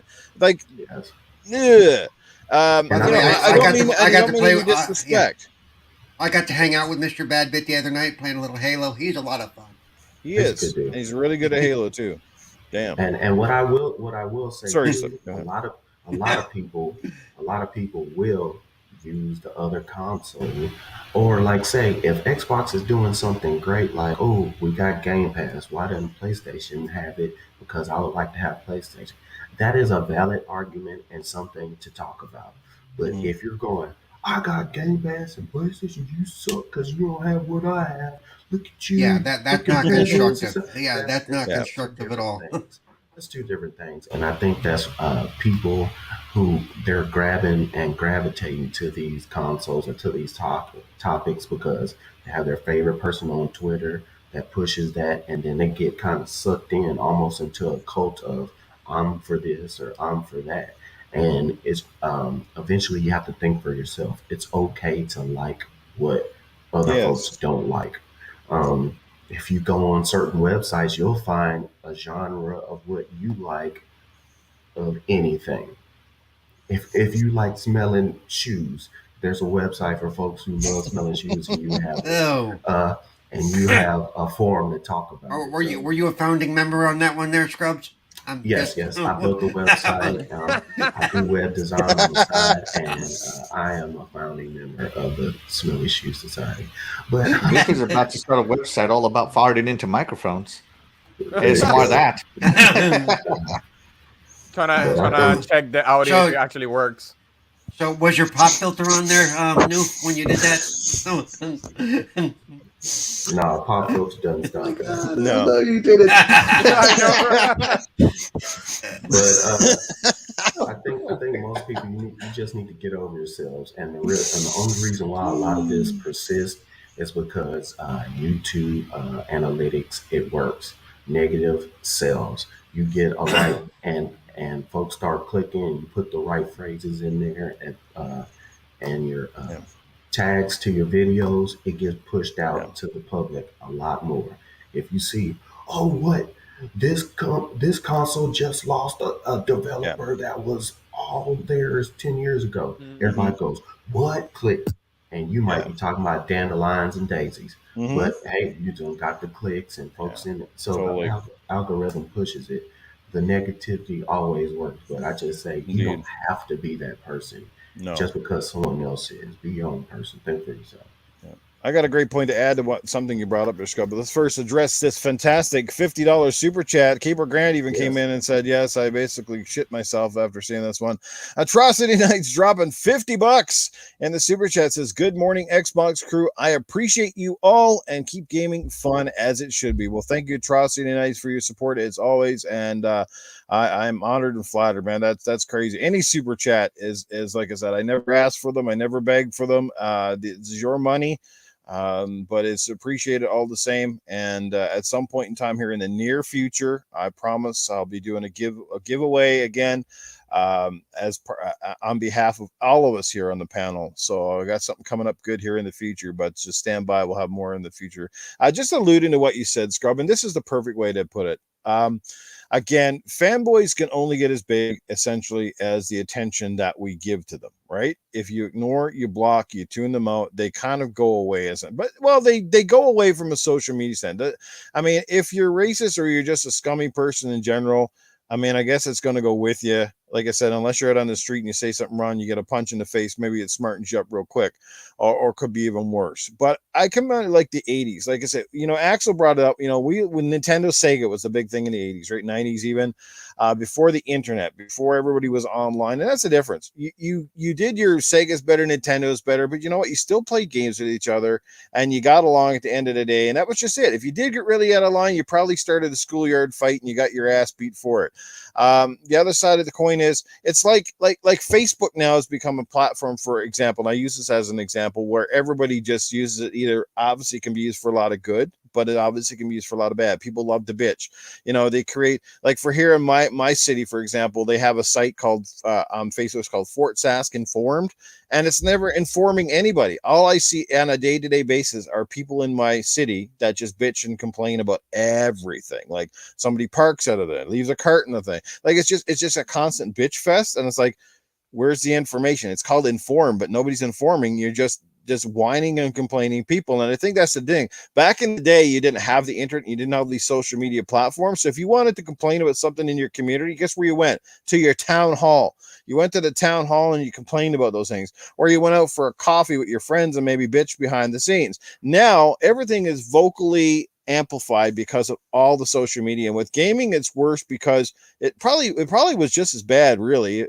Maybe when we were kids. The difference is now everybody's got a gripe and they take it to social media and it gets amplified big time. Like you wake up in the morning, you're on your Twitter, you see the feeds. You go to bed, you see the feeds. You see the YouTube feed. So it's a 24/7 thing now that we can't get away from. Again, it's weeding out the real trolls from the from the, that's the thing. There's so many different types of fanboys and the levels they take it. And the two things that drive me absolutely bonkers are the Xbox got no games crowd. That just drives me nuts, because that's anything but the truth, and they know it. And the other side is every time you actually have a positive point about Xbox and you're winning the argument, guess what comes up? Can anyone guess what's the number one thing that I always talk about when you talk about positive Xbox stuff? But they Starts don't with a have letter God of S. War. Sales. Console. Oh, Okay. we've Console. sold Sells the game. $110 million. Well, you know what? Yeah. Like you could have the most popular restaurant in the world, people. This is the thing. It can be the most popular restaurant in the world, and you got the most restaurants. Does not necessarily mean you sell the most burgers. That's just the thing. Because seriously, like if I got 10 restaurants that sell $50 steaks, and it's a much better product, but obviously you got 20 restaurants that sell $10 burgers or $5 burgers. I mean, at the end of the day, who still makes more money? And who cares who makes the money as long as they keep producing products? That's the whole point. Products that we love and play. This constant going back to the numbers thing drives me bonkers. It's just like, what is your point? I mean, it was only an arguing point back in the day when all the companies used to put out their big numbers. Nintendo sells the most consoles right now, period, right? Year. But guess what, guys? Year. All the hardcore people in our community are not playing games on the Nintendo Switch. I bet you any money that outside of Nintendo's games alone, third-party publishers will tell you our games tank on the Switch compared to what they sell on PlayStation and Xbox. I bet you any money. Let's get those numbers and put them on the board. Yeah, Nintendo's games sell 30 million copies. That's why people buy the effing Switch to begin with. It's to buy Mario and Mario Kart and Smash Brothers. But are they buying anything else? Master Chief with Mario on the Switch, hey, it would sell a lot. Exactly, right? This is the point they don't get. Oh, the Nintendo Switch is kicking Xbox's ass. Yeah, and you know how many Xbox owners bought a Switch? And why did they buy it? For the play the Nintendo exclusive games, and that's it. How many people do we know has a Switch in our community say all the time, oh, I got to collect the dust off of my Switch? Yeah, so having all the numbers in the world and everybody owning one does not replace the fact that they're sitting there gathering dust and get used about 10% of probably what our other consoles or PCs are getting used. And that's a fact. Take it to the bank. But you want to bring up the numbers. Yeah, Nintendo Wii. The Wii outsold some of the consoles during its generation. How many people played the Wii? Your grandmother played it for Wii bowling, and that was it. So you sold 120 million consoles to sell $40 worth of games. Like, holy crap, people. Like, ugh. Like, see, some of their arguments are so mute that it just becomes to the point where you almost got to tune them out and just be like, man, like, seriously, guys, stop with the console. So anybody by now with a grain of salt and a brain in their head knows that the companies don't make money on hardware. If they do, it's very, very, very freaking little. Very little margins on hardware. They push the hardware at below prices to push what, guys? The software. And then your 110 million consoles, people, guess what? Your best games barely break 20 million copies. Yeah. Okay, so when you're coming down on the Grand Theft Auto 5 level of shit, come back to me and speak. Until then, get back in your hole. Burn. Yeah. Tell us how you really feel, Newf. Tell us. Yeah. Get back in your hole. Stop with the freaking numbers. What are you, an accountant? And at least I've been pointing out that the focus isn't so much on consoles anymore because of mobile gaming. So consoles are important, but they're not the key of the success of the company now at all. I'm just waiting for all the people who say their favorite console is this and this, but they have the most powerful PCs to play the other console. Yeah. If you have the most powerful PC, why the hell are you playing console? Because guess what?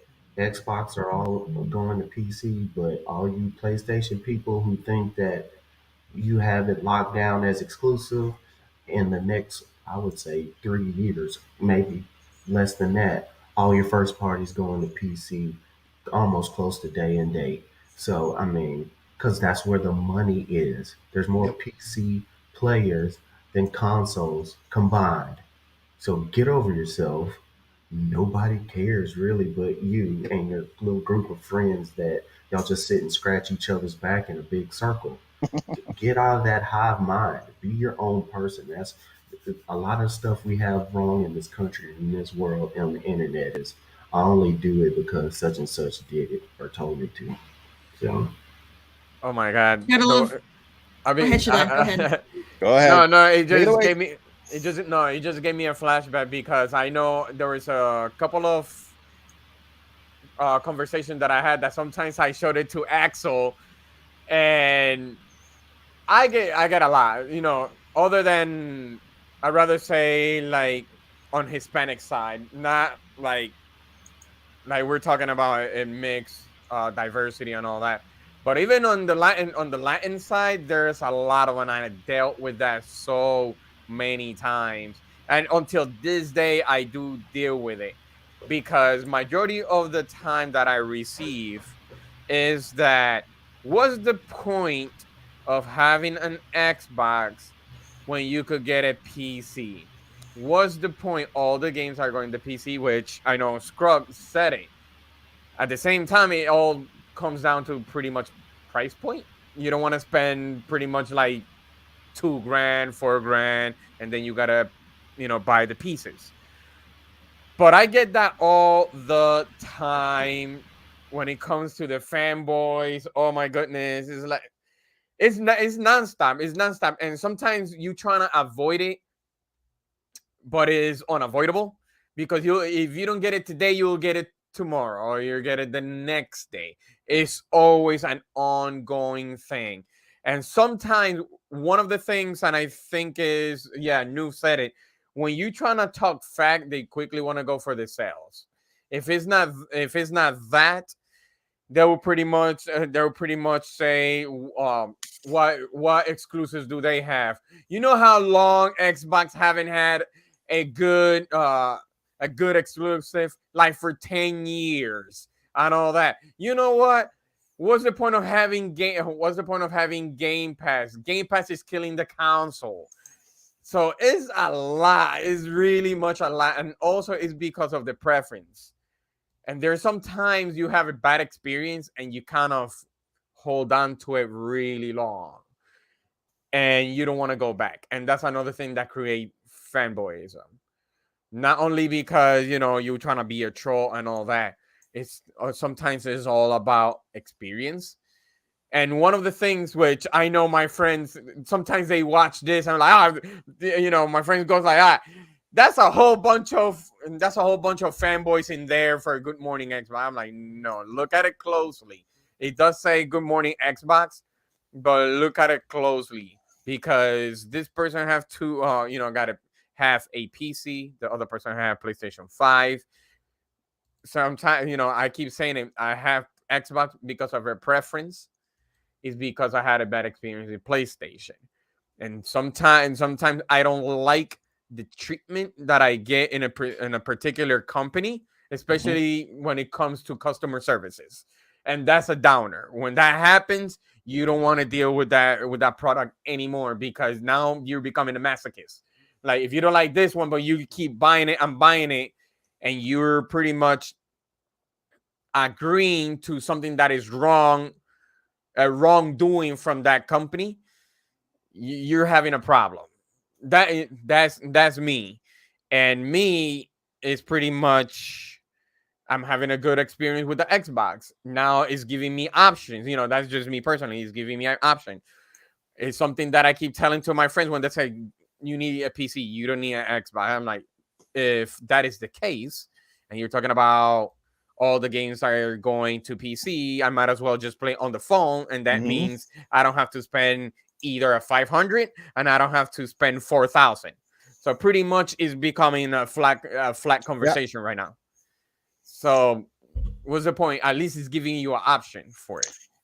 ATL makes a point too. Then it goes from that. It goes to like the Metacritic scores and stuff, right? But you know something, guys. If you go and look at all this year's top-rated games from the Metacritic up to this point, the majority of them so far this year have not scored higher than 90, but they're Game of the Year contenders. What does that tell you? What does it mean? All those games are absolutely crap? No, that's what I'm saying. they're amazing games that may have very minor flaws, but they're game of the year potential. Like this whole if a game scores 2 points higher than your so-called exclusive game, it's just such a load of crap. I hate got that Sometimes I'm the cause of it, because I'm like, okay, yeah, because I go like, okay, I tell my friend like, okay, let me know what Microsoft let you borrow with Deathloop and Ghostwire Tokyo, because it goes a back and forth thing, and sometimes I have to say like, okay, like I say, it's my preference, and I have to say like, yeah, but you know what? It's not like it used to be. You have to say it like that. It's not like it used to be. They have 23 studio. Yeah, but where are the games? Where are the gameplays? It's like, what are you talking? What are you talking about? Now we're talking about where's the gameplays. Now it's everything cinematic. There's no release date. What's the point? Well, yeah, they're always moving the goalpost to fit their narrative. Pretty much, exactly. Yeah, if you answer one question, they move the goalpost to ask another question because they don't like the answer you're giving them. Yeah. Yep. It's crazy. And somebody on the chat, which that happened to me one time, when it comes to that, is that you get text message on the Xbox just trying to troll you or giving you a headache, and I'm like, really? It's good for you. I suck at it. Okay, it's good for you. Whatever. I never look at Metacritic. If I'm going to go to a review, I'm going to go to a place like Season Gaming. Again, I'm going to mention Ains because he has set reviewers, and if you watch them, you can learn what their likes and dislikes are. You can learn what their style is, and so you can kind of learn about the reviewer themselves instead of just having some bunch of random people either give it really good or really bad ratings. Because you don't know where they're coming from. Sometimes they're doing it to review bomb. Sometimes they're doing it for the opposite. Yep. So if you're going to go to a reviewer, go to a place you trust. Go to a place you trust. Yeah. I have my own response. For people who like to brag about sales, brag about game of the year, brag about Metacritic. This is what I have to say. When a movie wins an Oscar, does that mean you're instantly gonna like it and gonna watch it? Probably not. If a musician wins a Grammy, does that mean you like that artist and you're gonna listen to him? Probably not. So why in the heck should I care what games have the highest sales or highest Metacritic score or have a game of the year? That doesn't mean I'm gonna like it and I'm gonna play it either. I've gone to means some nothing. of the, every year at least they used to, pre-pandemic, they used to do a Best Picture showcase for all those movies that were nominated for Best Picture for the year. And some of those movies, because I would sit through all 10 of those movies over like 2 days. Some of those movies were absolute crap. I mean, we're not just talking about I don't like it. Some of them were just they were nominated because they were artsy or whatever, but not because they were good. And it was like, why? So again, you can't go by what other people think is good necessarily, because a lot of times, especially with like the Oscars, a lot of it is political or whatever, and you have to take that into account. And with games, it's kind of the same thing. Somebody either review bombs it, or sometimes somebody gives a game a great review because it's an Xbox game and they're trying to get that score up. That's their whole purpose, or Sony, Well, what's the most popular song ever sung in this whole entire world? Happy birthday. Is that the greatest song ever created? Hell no. So just because numbers does not mean it's great. But we can wash our hands to it. But we can wash our hands to that bitch. If you're happy and you know it, clap your hands. So get over yourself about the sales. You're the most, like Terry said, the greatest recording artist of the day is probably some auto-tuned whatever little tween. It doesn't mean the music's great. It just means that's what's popular at the time. So don't get behind what's popular. Get what it is fun, what you enjoy, and you don't have to follow everybody to feel like you're a gamer. If you play only on freaking consoles, fine. If you only play on PC, fine. If you play tablet games all day and night, fine. Look, my daughter plays Roblox all day long on her cell phone. I'm not going to say she's not a gamer, because guess what? Yeah, you can play it on your console. Guess what? Most of your games now, you can convert from a console to a tablet. So if you play it on tablet, are you not a gamer anymore? So all the lines are very blurred. So all the people who are standing on this rock or this pedestal, it's about to be all No, taken down. yeah, it's funny that you said that, Scrub, because like just because you don't play whatever, you're not a gamer. One of my it just have like I said, I talk to a lot of my friends, and majority of the time it's a conversation like that. Like, you're not a gamer because you only play on the Xbox, and he only plays on the PlayStation.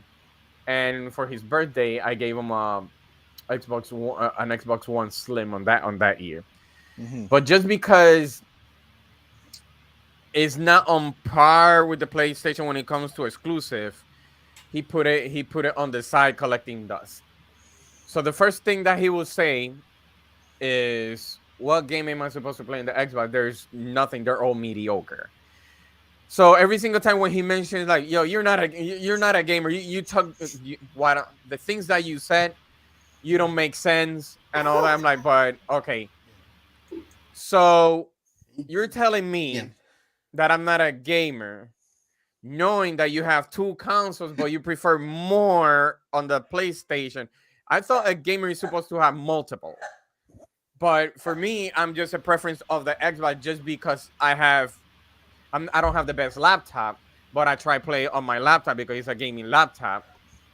But I don't have the same experience. But he still say you're not a gamer because either you don't finish this game or the other game, or Xbox doesn't have any exclusive. You gotta wait for 3 to 4 more years. So what's the point of having a console?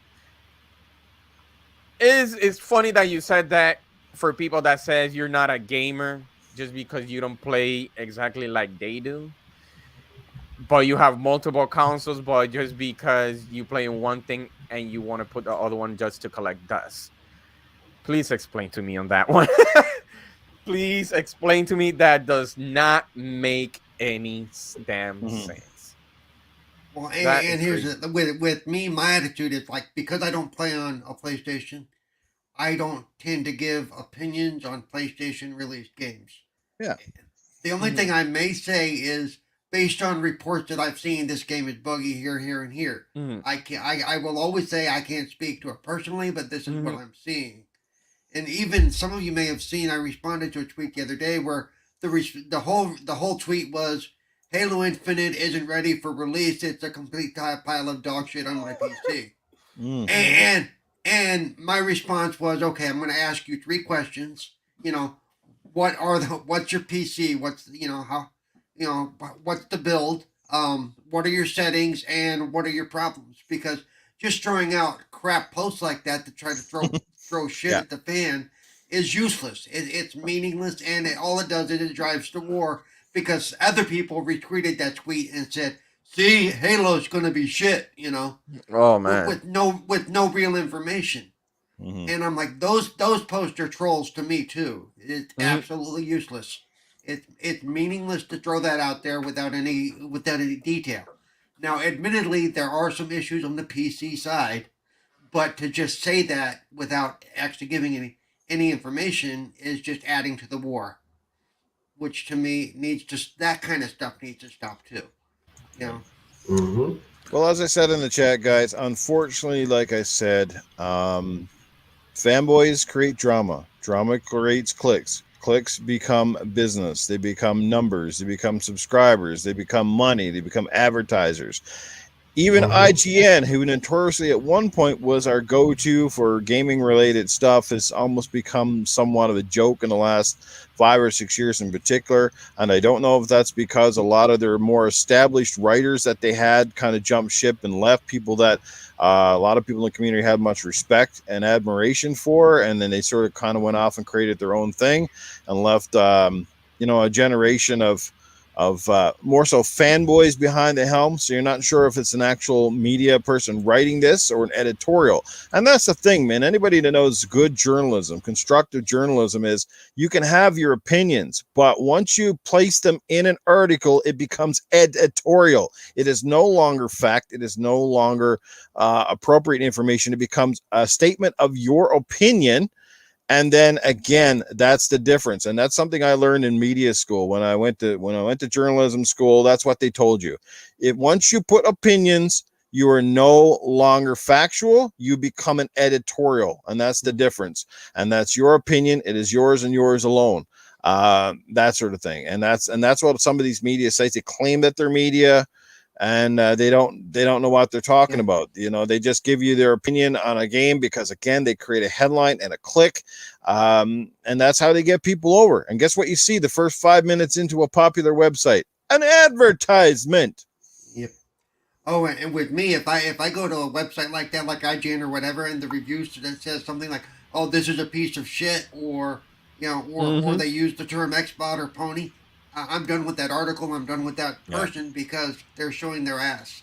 And it's not very professional to me. It's not, They're even the fanboys are at the helm with some of the articles, which is sad because, again, people look up to them with respect, which is why I hear a lot of people in the community say, if I want to get somebody's opinion on something now, or I want to find out about a game that I think I'll like, they don't really go there anymore. They come back to YouTubers that have very like-minded thinking and they trust, because they know that you're actually playing the game and you're playing it genuinely. You're not playing it because a company is sponsoring you to play it or giving you so many handouts. You can't really tell, are they being truly honest, or are they giving this game more of a pass because, again, they basically been bought out, so to speak. And it happens, and it will continue to happen.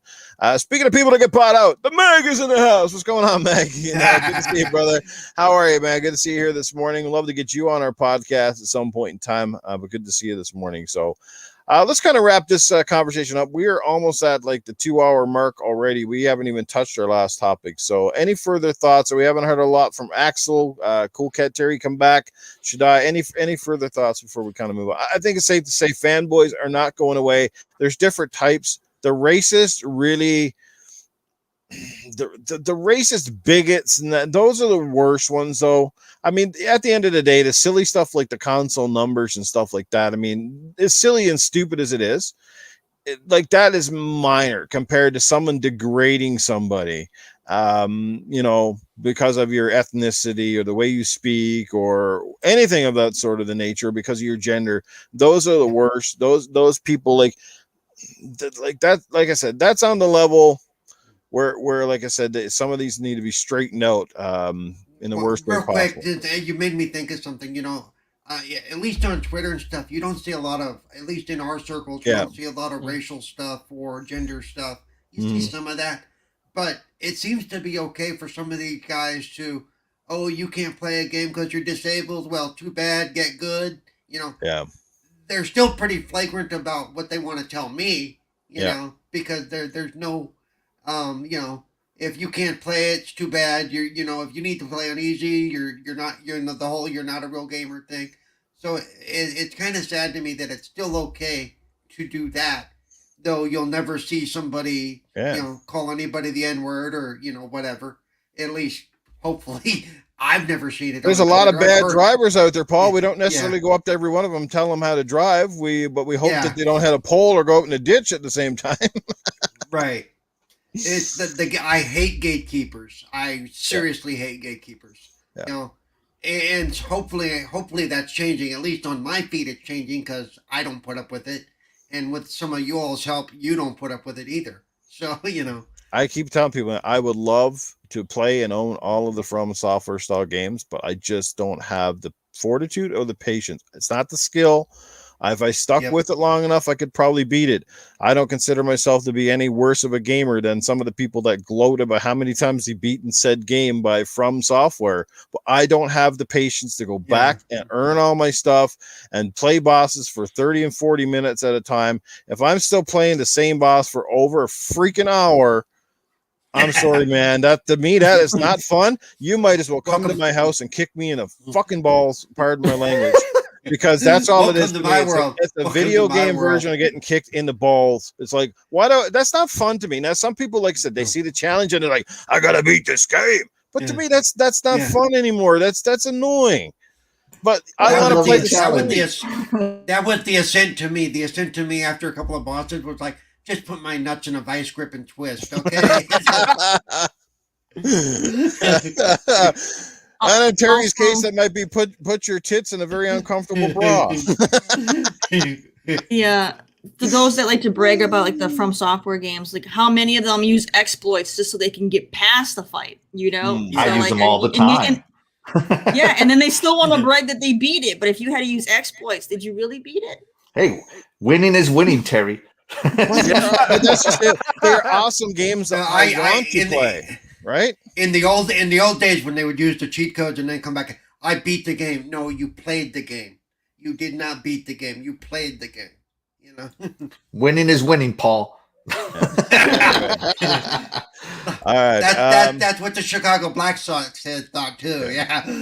Who's got their segment this week? We might as well move past this. We could probably go on about this all day. Scrubners, we'll bring you into the conversation. Do you have anything from the Game Pass counter this week? Any games coming, going, et cetera, et cetera? I know there's a few big releases coming out next week. Yeah. One, as Caper Grant alluded to in the chat.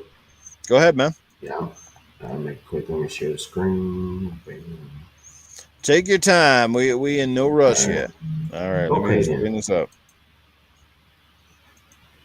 So what we got right now, leaving soon. If you can see on here, me, Vermintide 2 Warhammer's leaving September 30th. But you can see the other games here, Inkfell, Drake Hollow, Night in the Woods.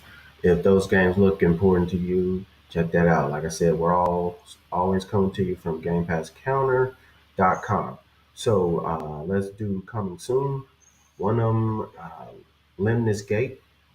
I've heard people excited about Astria Ascending. Then we come down here. This one I'm looking for, Back for Blood, October 12th. So I know some people got to play the beta. I enjoyed it very much, so I'm definitely waiting for that to come. So I also want to go to recently added here. Here's your whole list of Origami 2 just came in.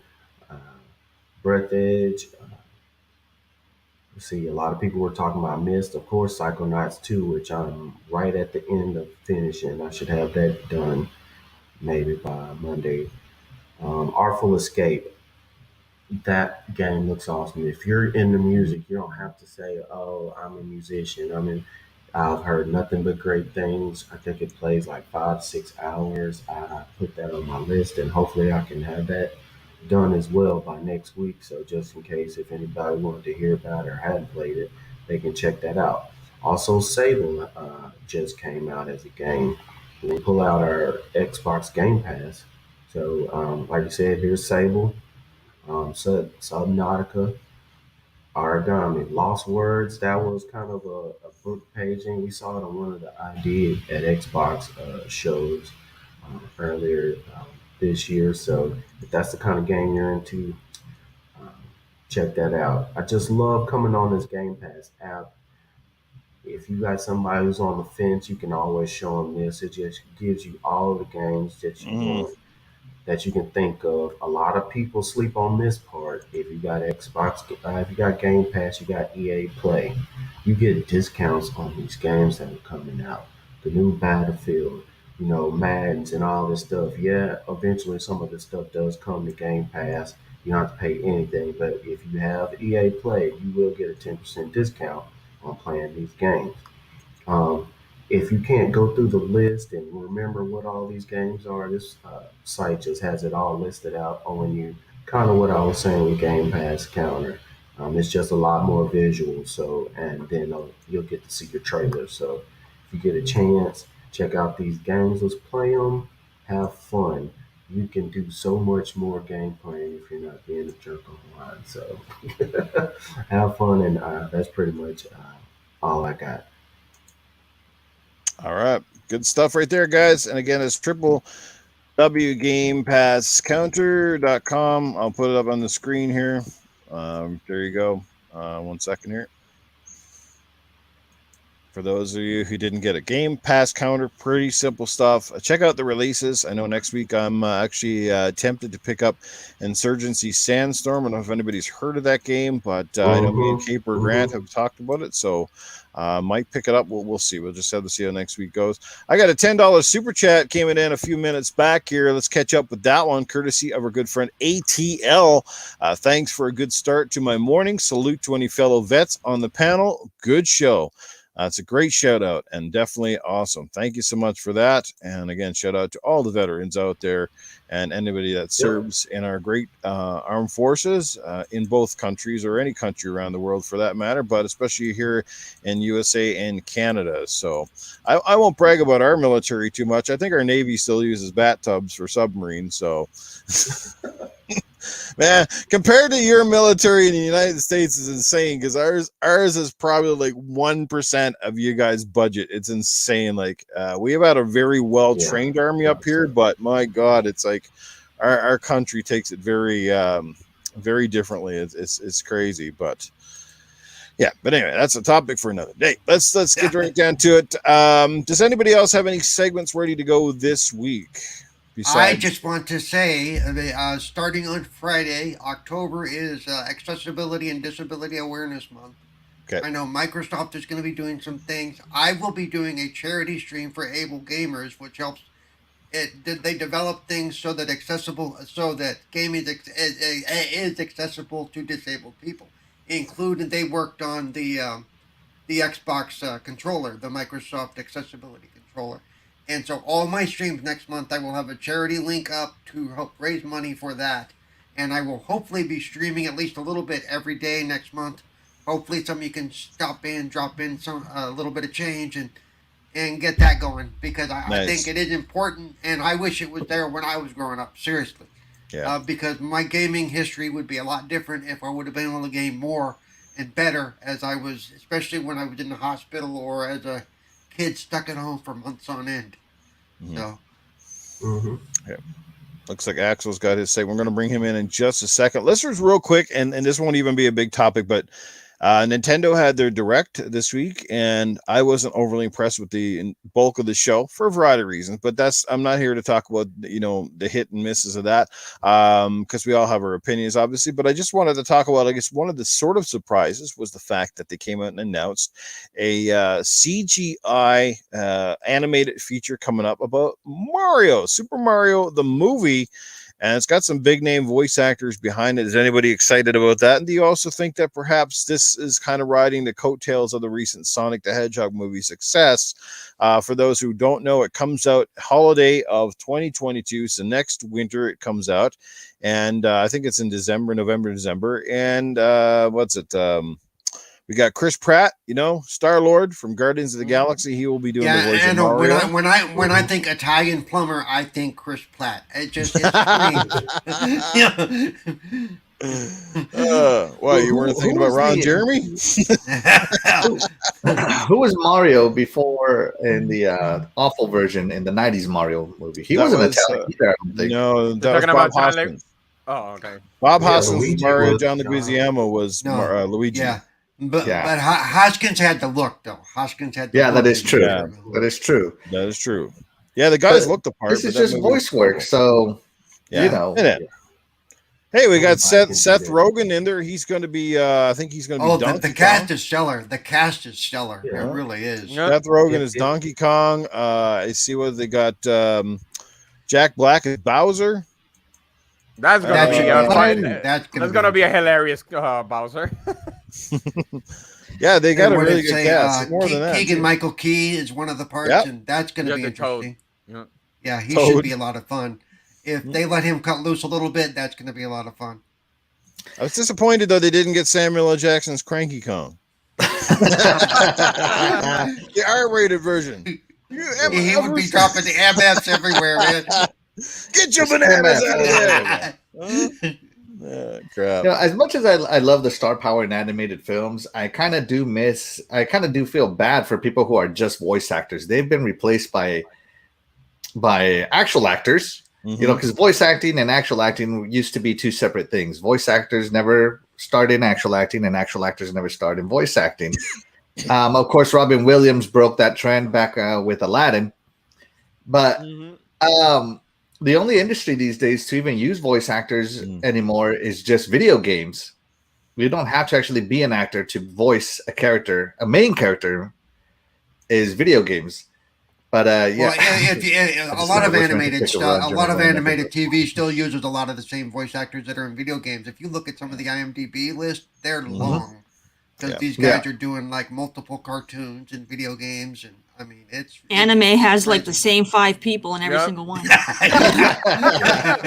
And the thing about voice acting, it really doesn't matter who you are as long as you have a good voice. Because look at Christopher Judge voicing Kratos. He looks nothing like Kratos. He doesn't Exactly. even have the same skin color. Right. But unless you know who Christopher Judge is, you will never know that's who's playing Kratos. Because you're immersing yourself in the game. That's the whole point of games. Is you're either watching something to get immersed in the story of that character, a lot of times in third person, or if you're in first person, you're becoming the character. Hey. So Vin Diesel did Groot. That is true. That That one is true. line. I am Groot. Famous line now. Yeah. So Chris Yeah, Pratt. right. Everybody kind of looks at Chris Pratt that he doesn't look Italian, and he's not a. No, depending on his I- voice, the voice he can do, it should be fine. But it's gonna. He's done 2 we've voice never- acting roles. I don't think we've heard him do an Italian voice though. I mean, It's and a that's where it's gonna probably get cartoonish where it's gonna get version. dissected a lot. It's gonna be silly, okay? It's gonna be Yeah. probably good and stereotyped like a lot of cartoon. Yeah, it's probably A good Sorry. minion. A good minion look. That's what it's gonna have. Listen to Mario's voice. That's.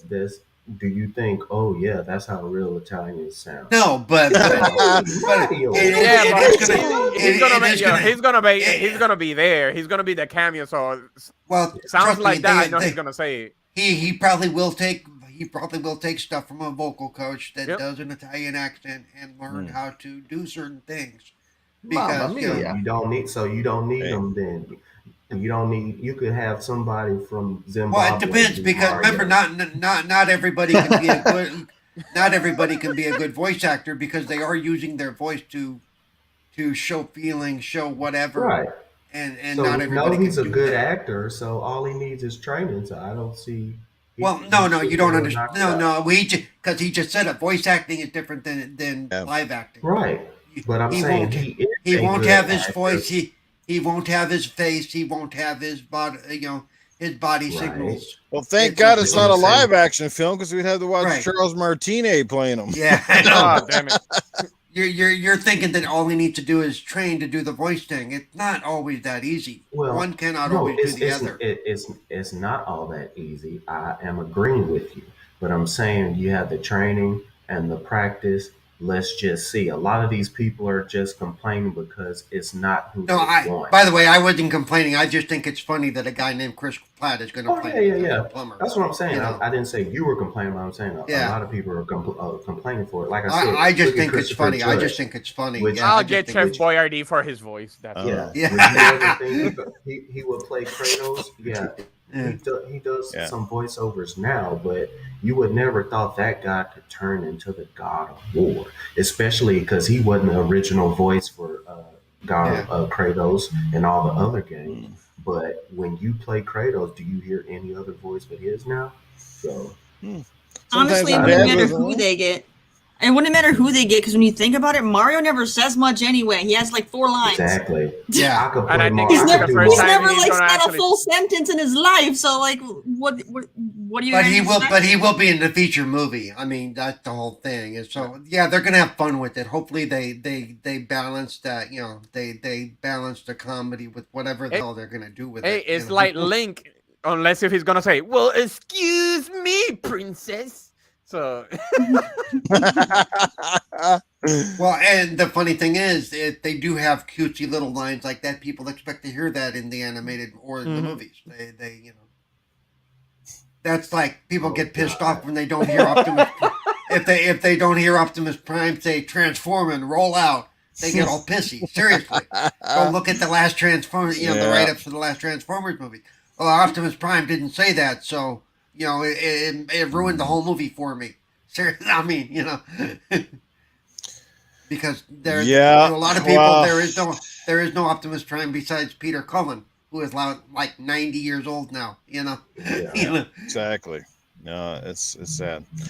But anybody kind of excited? We'll watch this movie obviously when it comes out. It's being done by a great studio in Illumination, the people behind Despicable Me and the Minions movies. So they definitely. I'll watch it. There. I will definitely watch it. Definitely. I'm excited for it. But I thought it was cute. Like I said, whether you agree or disagree, they do have definitely got some name actors behind the voices for this one, so it'll be fun. Yeah, and I think it'll be 100% CGI versus the Sonic, which was CGI / real world kind of deal, which is an interesting mix.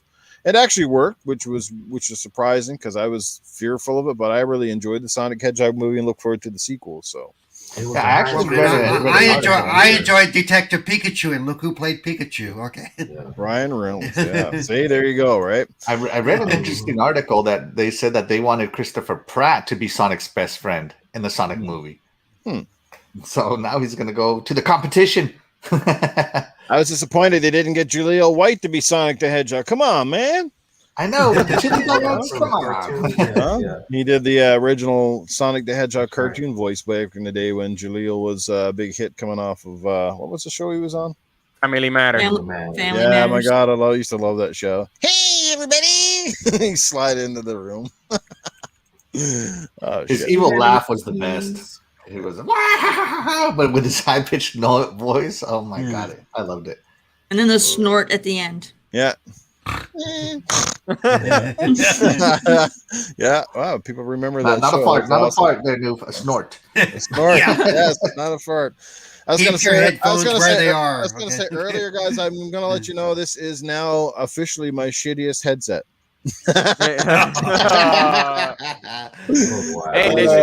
Hey, they should have for Bowser the guy that created the voice of Smeagol. He would have been better.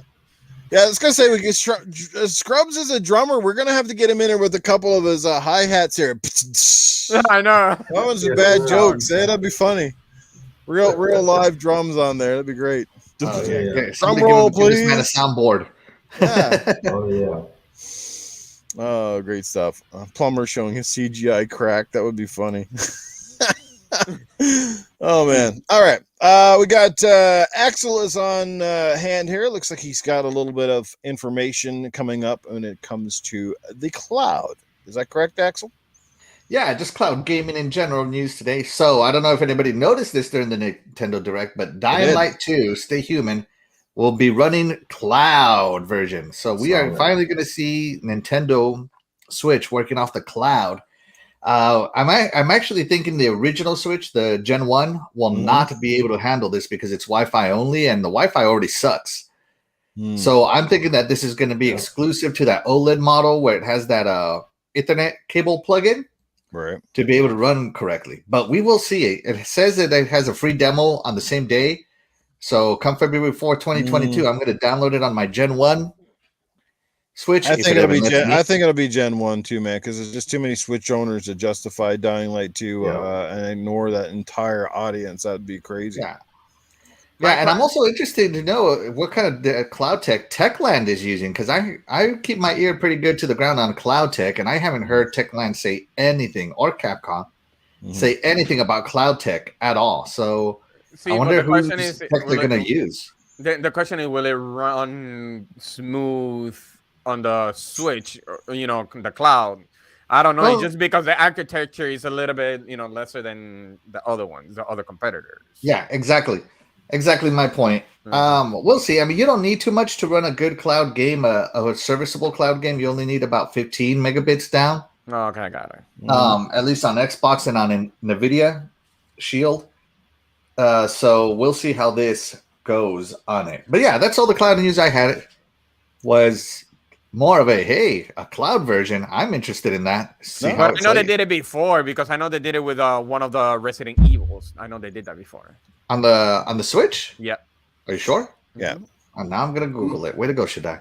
Well, if it's successful, my only concern about a cloud version of Dying Light 2 is how it's going to handle when there's a whole lot of zombies running at you. And or if they're going to pare that down a little bit to kind of go with the whole bandwidth and well, let's take a look. Well, the title says it all. It will die. Yeah, I think it's going to be I think It by sure looking at looks the graphics, like it still a- looks like Yeah, it's because- largely developed for Switch or Yeah. off an older engine. I don't think it's the new one. Yeah. No, it's and I gonna know look that the I don't know best if it was the for video, but I Switch. noticed a little bit that it was a little bit of a downgrade Yeah. when I saw it. Well, you have to for the Switch. Yeah, Yeah, you're Of gonna. course. Here we go. Here we go. The close. This is as detailed as a photo as you're gonna get on here, and Yeah. it's not Yeah. that detailed.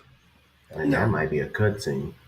And that's what I mean. That's as detailed as it Yeah. gets. That's Yeah, that's the yeah. No, best I you can definitely think they're getting a toned back version. It'll be it Right. theoretically, but it'll be Yeah. toned down enough that the game runs Even there, yeah, effectively. even there, you can tell. right. But And even that's though, what as it's long not as, bad, as, but- as long Yeah, as it it's not tells bad. the story well, as long as it tells the story Yeah. well, hey, you know, Isn't that the guy from The Walking Dead? No. What? No. Oh god. The one John that Barry. died. The one that died at the beginning on season 1, I think. You're it thinking was. about the Punisher guy, right? The Yeah, Punisher, the Punisher yeah, guy, John- Josh Baron Bernthal. Paul. Yeah. Yeah. No, I that's don't not think him. so. No, Looks but something yeah, like him, but it's not him. No. No, I mean, it you looks got like- good detail. You can see the shadowing on his eyes. You can see the light Mhm. on his pupils. Yeah, The the hair creases in his physics forehead, needs some yeah. some work, but overall, it's not bad. That's just a dot. That's not detail. That's just a regular dot. Yeah, there's been another game on Switch as Dreadpool alludes to in the chat. I just can't recall which game it was, but both yeah, Shaddai and say that it's not this is not the Yeah. first cloud No. game. So I'm gonna have to check out that other cloud game, see if it's worthwhile. probably the more publicized of the games, but yeah. Yeah. All right. Well, I will check out that Okay. other cloud game this week, and I will update you guys on this. All right. No. We got 2 more people left to do a community profile. I gathered nobody's ready to do theirs this week, so we're still waiting on, I think, Terri and Paul with their latest community profiles, if I'm correct. Yep, and mine, like I said, mine will probably be next week to kick off Accessibility Awareness Month. Okay, sounds good. We'll look forward to it. Just let me know when you guys are ready to drop that segment. So our final topic of the day before we let everybody get out of here, it is just about the and Terry's already getting ready to jump out already. It's like, see ya. Yeah, I always say finish the fight, and she's like, "Oh, I didn't even start." Okay. She was So- ready to give her outro. Yeah. Yes, Halo Super Infinite out beta there. impressions. Look, there's no question about it. It's one of the most popular things I've seen on Twitter in the past couple of days, and even on my Xbox friends list. Everybody seems to be playing it, at least those who obviously didn't miss the memo and signed up for it, unlike Newf Nukem over here, which just kind of missed the boat completely. But that's okay. I'm looking forward to just playing the game when it finally comes out. So I will have nothing to say on this matter. I've just seen a bit of videos and some clips. It does look very fast, very frantic, awesome fun, especially now with the grapple hook. I've seen a lot of people using that. So for those of you on this panel who have played it, which obviously would not be me and Terry, then go ahead, take it away. I won't go in any order, whoever wants. I just want to know what you like, perhaps a few things you maybe changes or things you didn't like. Just kind of give us your impressions of what you played so far. I think it would have been hilarious if Terry would have broken in and said, "No, I played it a lot this weekend. No, here's what." Wouldn't that be funny? Yeah. I would have had a heart I attack installed right it. I installed it just so I could delete it. Okay. now. But that's Jeez. like playing Mass Effect, Huh? though. That's we like need to playing get Mass Effect. Terry. We need to get Terry. Well, that's a farther than t-shirt. Newf got. That's farther than Newf got. Can we get Terry a T-shirt that says "I deleted Halo"? Yeah, deleted it. Oh yeah. Talk to I Graphic God. He can make up something really nice. Yeah, but yeah, I broke Dr. the J. broke the ring. Yeah.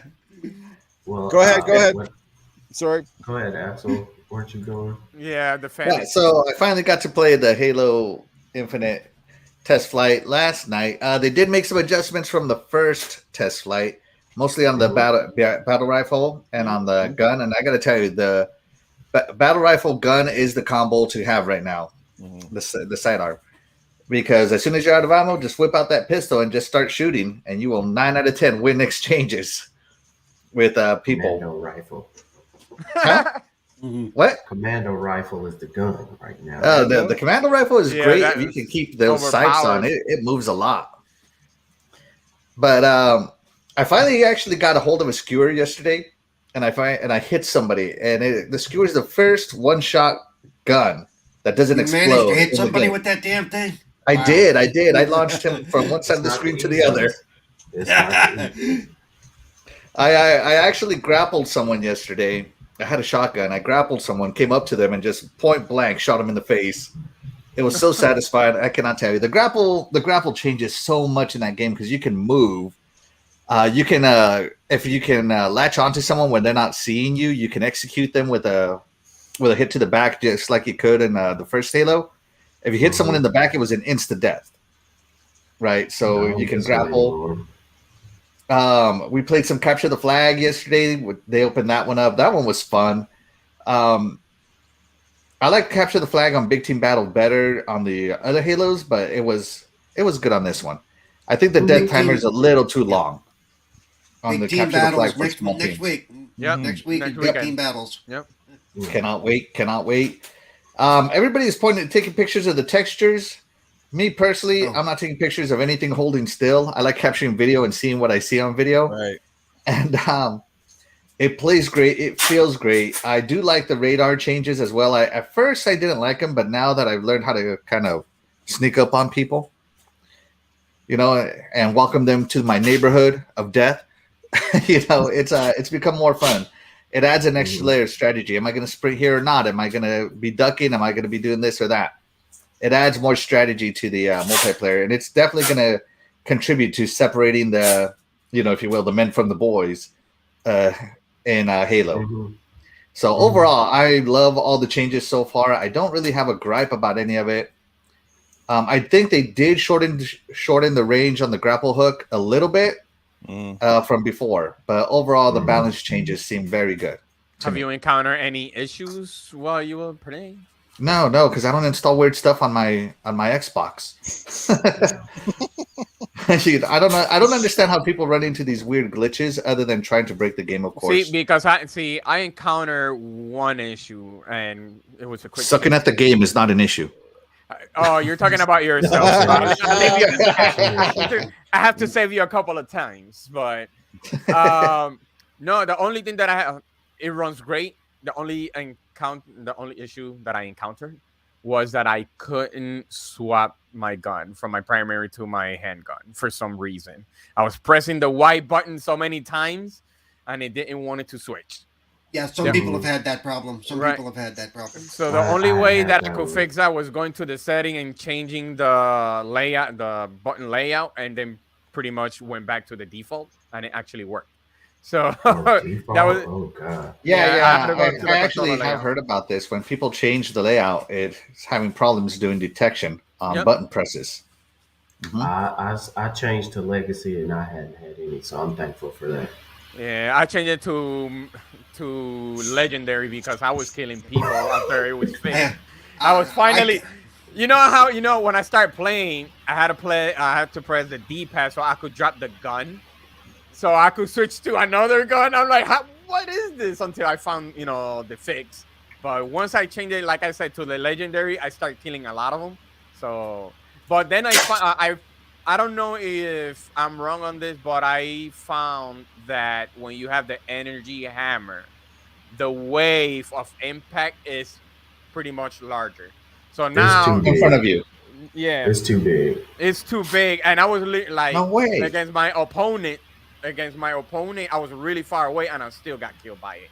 I'm like, well, it's great when you have the gravity hammer and it's that far away. Okay, I'm not talking about that. I'm not talking about that. It sucks. Stop it. Yeah, when I was playing with Scrub Nurse, we saw some really weird stuff with the gravity hammer.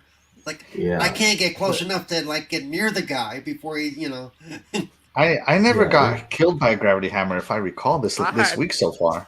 Yesterday, I got killed 4 times for the same reason. I got hit with one. The guy was, because of course I got the gravity hammer. I'm running running backwards and then taking off, and it seemed like he was nowhere close to me, and I still went flying afterward. Not close. I don't think they changed the distance from this time to last time, but I think it's a tad too far. Right. One thing I will say that I can't stand since they changed this is on Capture the Flag. You can't swing the flag anymore. It's that little stick your hand out and push motion. I remember you could get that one hit kill. No, I saw somebody yesterday. Somebody was swinging the flag like they could. I was gonna say you can melee with the flag. It has to be melee though, not attack. Also, you can't wait. So that means you can carry because I never seen that. I never got the chance to play Capture the Flag. But can you carry the flag and the gun, the handgun? or they No, No, now? you have the flag, No. 2 hands. You just have the flag and you can melee But people away. it used to be the melee was just one hit insta kill, Right. and it's Oh, yeah. it's a little Oh different yeah, no, now. it's not one hit insta kill. I Right, think that's they changed that a what I couple mean. of times ago. Yeah, I- no, I- they That was in changed that Halo a couple 5, of wasn't it? times. Yeah, well, it might have been 4, but I'm just Yep. going back from the times Mm. I used to play it from back in the day. Um, the game itself, it ran smooth. I think it's a testament to Mhm. 343 that they believe in the game and the product that they're putting out because they're letting you stream it, they're letting you capture it, they're letting you share it out.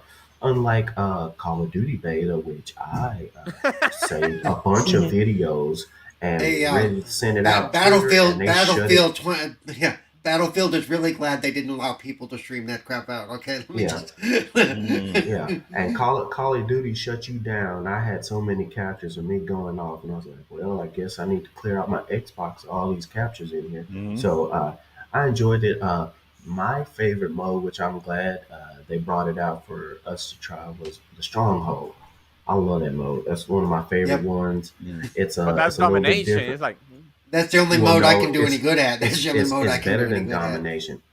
Me Yeah. and Slayer is whatever. It depends on if folks are Right. better Yep. than me or not. Mhm. But when I'm playing the objective based capture the flag, I'm going for the win. But I love it because Stronghold, you have to have 2 spots Yep. captured at time I to noticed get that. any score. Yep. I noticed that. And it's a little different than like Call of Duty and some other dominations where as long as you have 1 capture, you're steady building score. So it makes it more tactical. Makes it you got to think more. You got to be more running in the map. You can't just sit in one spot because you have to change that. So Just grenades all the time. oh yeah. Throw grenades on B all day. That's all you have to do. But I enjoyed it. I'm glad that they're still playing it. The one thing that I do not like, which I hope they talk about it some more or maybe adjust it, is if the battle pass. This is going to be their perfect way of Halo making money. Their battle pass is objective based. You could kill all the people you want to, get the XP all you want to. You will not move an inch on the battle pass because it's all objective based, which is good, which makes you sit there and play a different style. But I'm not a fan of it. Especially during the beta where you only have a certain amount of objectives to do, and if you're not in capture the flag, if you don't get in all these, you're just losing chances to increase in the battle pass because you've gotten all the other objectives. You're waiting just on these 2, and you're just stuck at level whatever until you get an objective done. I think they should change that. But like I'm saying, if you're trying to monetize it, that's the best way to do it because folks are they're trying to get 3 levels up and they're still haven't moved. They're gonna pay to get those levels moved up. So My biggest uh, concern for that battle pass is that I hope that the armor design is different because it's like when you like on Halo 5, I have so many armor, but at the same time, it feels some type of like the same unless if it's the helmet. And I'm like, okay, if they create someone like what happened with Rio Hayabusa, I accept that. But I hope they have different designs when it comes to the armor, not only the helmet, but I mean the whole set. I hope Have you looked at the way we can change our armor and make it look like what we want it to look like? Especially as you level up. Let's put it this way. There's a lot of stuff there. There's a lot of stuff there. yeah, I guess I never went that. I guess I never went that deep because by the time I went to the second one, it took me so long to get for the second armor and the third. But that's something that I was concerned about. I'm like, I hope it doesn't feel like Halo 5 that I feel like it's like they haven't changed any design. Just no, it's total custom. It's like major customizable. Oh, good to hear that. Good to hear. Yeah, go check it out. There's a spot on there for like appearance. Okay. You can even check it out before they unlock the multiplayer back open again. And depending on how many levels up the battle pass there are different helmets. accessories that you can mess around and play with. The problem is you can click A on all of them to pick them up, but if you don't hit X to equip it, it'll never show up. Yeah, I'm So gonna yeah, check go on those check that out. designs. It's just I don't want it to feel like it's still the same just because it has 3 eyes and the other ones have a visor. And I'm like, okay, what happened with the chest? What happened with the legs? It looks somewhat the same. It's just one plate and one extra plate. I'm like, Because okay, mine's tricked out. They have different camos all over the place in there. All you gotta do is play, and you'll get plenty of camos. So, yeah, you probably just overlooked it because it's pretty there. much, yeah. Yeah, Pretty much. Yeah, no. The battle pass, the objectives, as far as the battle pass, I think they're gonna do it very similar to Gears of War, where they have 3 out of the 4 objectives you can unlock through any mode in the game, and there's only one specific PvP objective in Gears. If they do it that way, then we should all be able to level up that battle pass with just grinding, if you will, because that's all a battle pass is grinding. And that's the way I've been able to do Gears as well. Also, one of my favorite games. So, yeah, I think the Battle Pass, we just need to wait to see where we can unlock those objectives, right? If they're a gun-specific objective, in Gears, you could even load a custom game with just you and a bunch of bots, kill them real quick, exit the game, and you unlock the objective. Maybe Halo will be like that as well. I hope so, because for somebody like me, right. Oh, go ahead. Yeah, like Paul said, some of them you might not be able to get done, and then some of them it's like there's one on there right now. Take out a opponent who just took your flag and capture the flag. Okay, and I did that many times, and it's 150. Yes, I've done it too, but there were some people that I played with yesterday in the battle pass who played for 3 hours and never got to capture the flag game. So they got all the other objectives, and now they're stuck in level, let's say level 20, and they can't get to 22 because they're still waiting to play capture the flag, and they might never take out a person who took a flag. Yeah. So in the first flight yesterday, the capture the flag stuff didn't open up till like the 4.5 hour. Okay, so because we played and played and played, we didn't see capture the flag till the end of the me and Paul played the first of Saturday. Yeah, you had those objectives there, but you couldn't even get in the game, so you couldn't level up. And so by the time I got to the evening, there was only like one objective I hadn't done yet. So guess what? I'm stuck there until I get to it, and I think they need to do a little tweaking on that. Yeah, maybe loading the custom games will solve that. Yeah.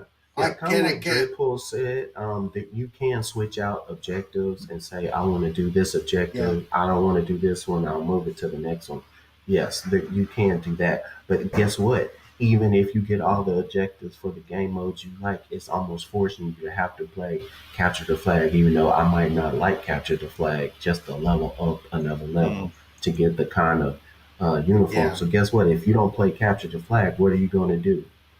I guess I'll put in that whatever Halo points, waypoints, or whatever to level up. So it's almost like you're either going to do it and grind it out, or you're going to pay. That's what it says. Which is what they want. I hate to say it. That's exactly it's business. That's right. I understand it, but I don't like it. Yeah.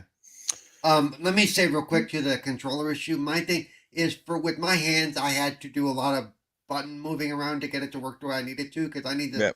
I'm very right hand dominant as far as using my controller goes. So a lot of stuff I had to move around. What I did notice, and I'm going to send them a note, is the screen cues do not switch if you change the controllers around. Oh yeah. They like especially with the left and right bumper, it looked really weird because it would tell me that my right bumper was my grenade and my left bumper was the used item.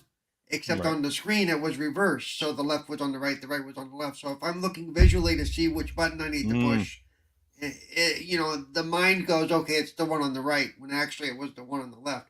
They need to fix that so that the graphics do the proper switch if you change what the button does. You know what I'm saying?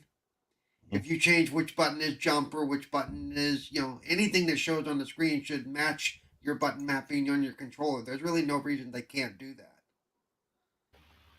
Mm-hmm. Yeah, agreed.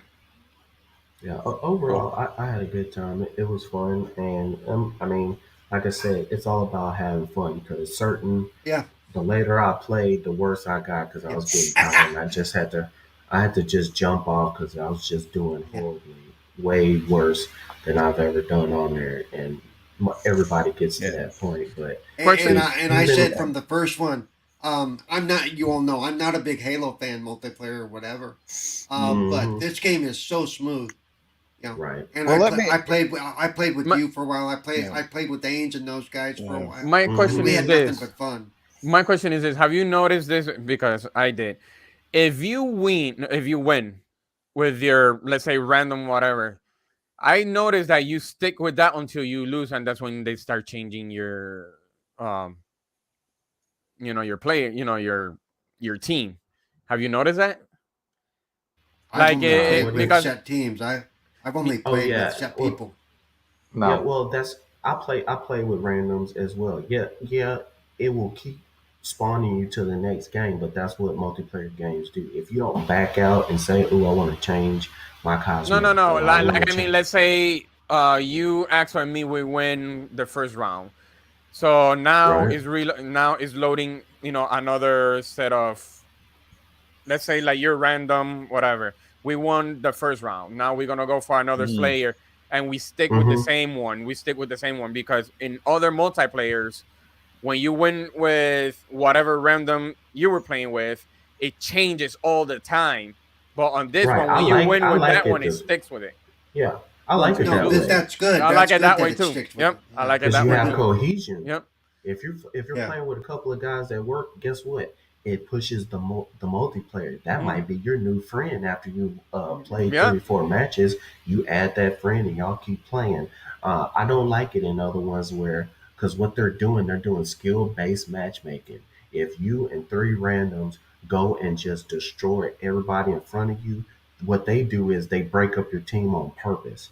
So Mm-hmm. the only way you will play with them again is you have to team up as friends Mm. and squad Yeah. up.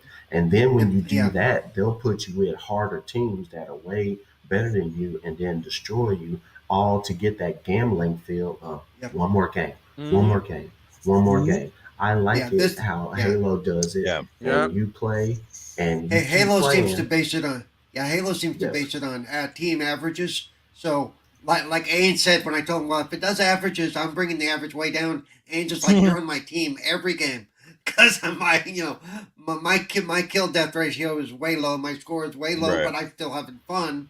But Yeah. yeah, I'm gonna bring down the average of any team. You know. I And we want. still won though. That Yeah. was the Yeah, thing, that's true. like We Paul still was won as a saying. team. Yeah. Yeah. Paul might say, "Oh man, I only got 3 kills this match." Well, we still won, Yeah. and it Well, wasn't like and what it. did I say? What did I say? If I got 3 kills, I was thrilled, dude. Remember? I Right, but you honestly, had a lot Yeah. of assists as well. And the thing yeah, is, as long as everybody's playing, there will be yeah, matches where you just get run over because you're with a bunch of yeah, sweaties. But there are, if you're say, Mm. I'm Yeah. not the greatest sweaty yeah, Halo player, and I'm with a bunch of good ones. Sometimes I'll yeah. have a bad game, and we will I'll have still you. eke out a win. Yeah. Yesterday, I did capture the flag with Yeah. Mav and those guys, and they're right at the last moment. I walked up, I decked the guy with the flag, and I grabbed it and I stuck it in our thing. I won the match just because I happened to be in the right place at the right time. You know. Let's get ready to wrap this up, guys, because we are approaching the 3 hour mark. We haven't even done our outros yet. I just have one really quick question for you guys. For me, obviously, going into this blind and may not even get to play the game until it actually comes out, unless I can get into the big team battle stuff next week. But which Halo does this most closely represent from the past games? I mean, like play wise and stuff. Number 3? Halo Three. 2. Closest to 3, but That's with Three. it has more speed, obviously, though, because it looks like it's way faster than Yes, Halo it has 3. Yeah, it more is. Yeah, speed, but I say Halo 3. three, I'll say Halo Yeah. 3. easy. Yeah. Okay. So they went back Gears to of the well a War. No, little I mean, bit. I don't Okay, well that's good to know. I know. mean, I have fond memories of number 3. I loved it, so that's good. That's all I wanted to know is, because it's always that fine balance, right, where you tweak so much stuff that it starts to feel foreign, or you keep too much and it starts to feel stale. It's always a tug of war with the developers on what's going to please the community or what's going to alienate them. But so far, it sounds like from the panel and from people I've talked to or seen on social media, the reception's been very warm for the most part. So that's promising for 343 at least, because at the end of the day, their campaign's going to come out and it's going to be what it's going to be. But it's the multiplayer that has been and always will be the longevity and the lifeblood essentially for Halo. So I'm sure they'll bring back the assassinations too. It sounds like they are. It's just not in right now. For whatever reason. So. Alrighty. All right. Well, let's close out the show, and I'm going to start in opposite orders here. We're going to start with Axle because he's got a little announcement, and then we'll go with Cerebral Paul and work our way back through the orders. So I'm going to get your stuff up on here on the screen, Mr. Axle, and then I'll let you take it away. So Axle, let people know where they can catch up with you, sir. Like I said, you've got some stuff coming your way. Yeah. So and I'll add your screen here. Yeah, we're waiting. Technical difficulties. I put in the spaces too, and it's still. Oh man, it's all right. All right, so you can find me on YouTube as normal on Axle1324 Gaming and Twitch Axle1324 Gaming. You can find me on Twitter and on Xbox, just regular Axle1324. Also, I'd like to announce that I am also starting over on my YouTube channel, the Iconic Video Games Podcast. My panel's members right now include Princess Zelda and Doggy Dog. And we are going to be live Fridays at 8 p.m. Eastern Time. This isn't going to be a very long show. We're only going to talk about games and games only. We're not really going to talk about consoles or services. And I'm looking at it to be about an hour long, maybe an hour and a half if it gets out of hand. Yes, Doggy Dog, I also cannot wait. It starts this Friday. It premieres this Friday, October 1st. Be sure to come in and say hello. Once again on my YouTube channel, Axle1324 Gaming. And nice. Yes, this is going to be just an introductory episode where we get to meet the panel. But then every episode after that, we're going to get into the meat and potatoes of the podcast. Mm-hmm. Nice. Sounds good. Congrats. Shout out to Graphic God for providing the graphics as well. I was gonna say I knew I had that kind of that J look going on there. Yes. So, all right. That looks great. All right. And the man who's on many podcasts now, Mrs. Cerebral Paul. Tell them about the ones that they can find you on, or at least your Twitter page so they can link to it. And I don't think your mic is on there.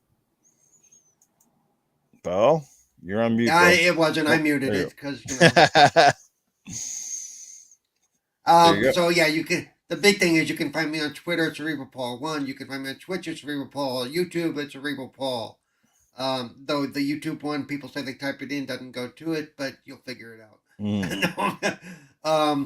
And Xbox, Cerebral Paul 921. You can find me here every Sunday. You can find me on Tuesdays on Retro Renegades, on Wednesdays on Midweek Gaming, on the Stubbscast channel, on what am I missing? Let's see.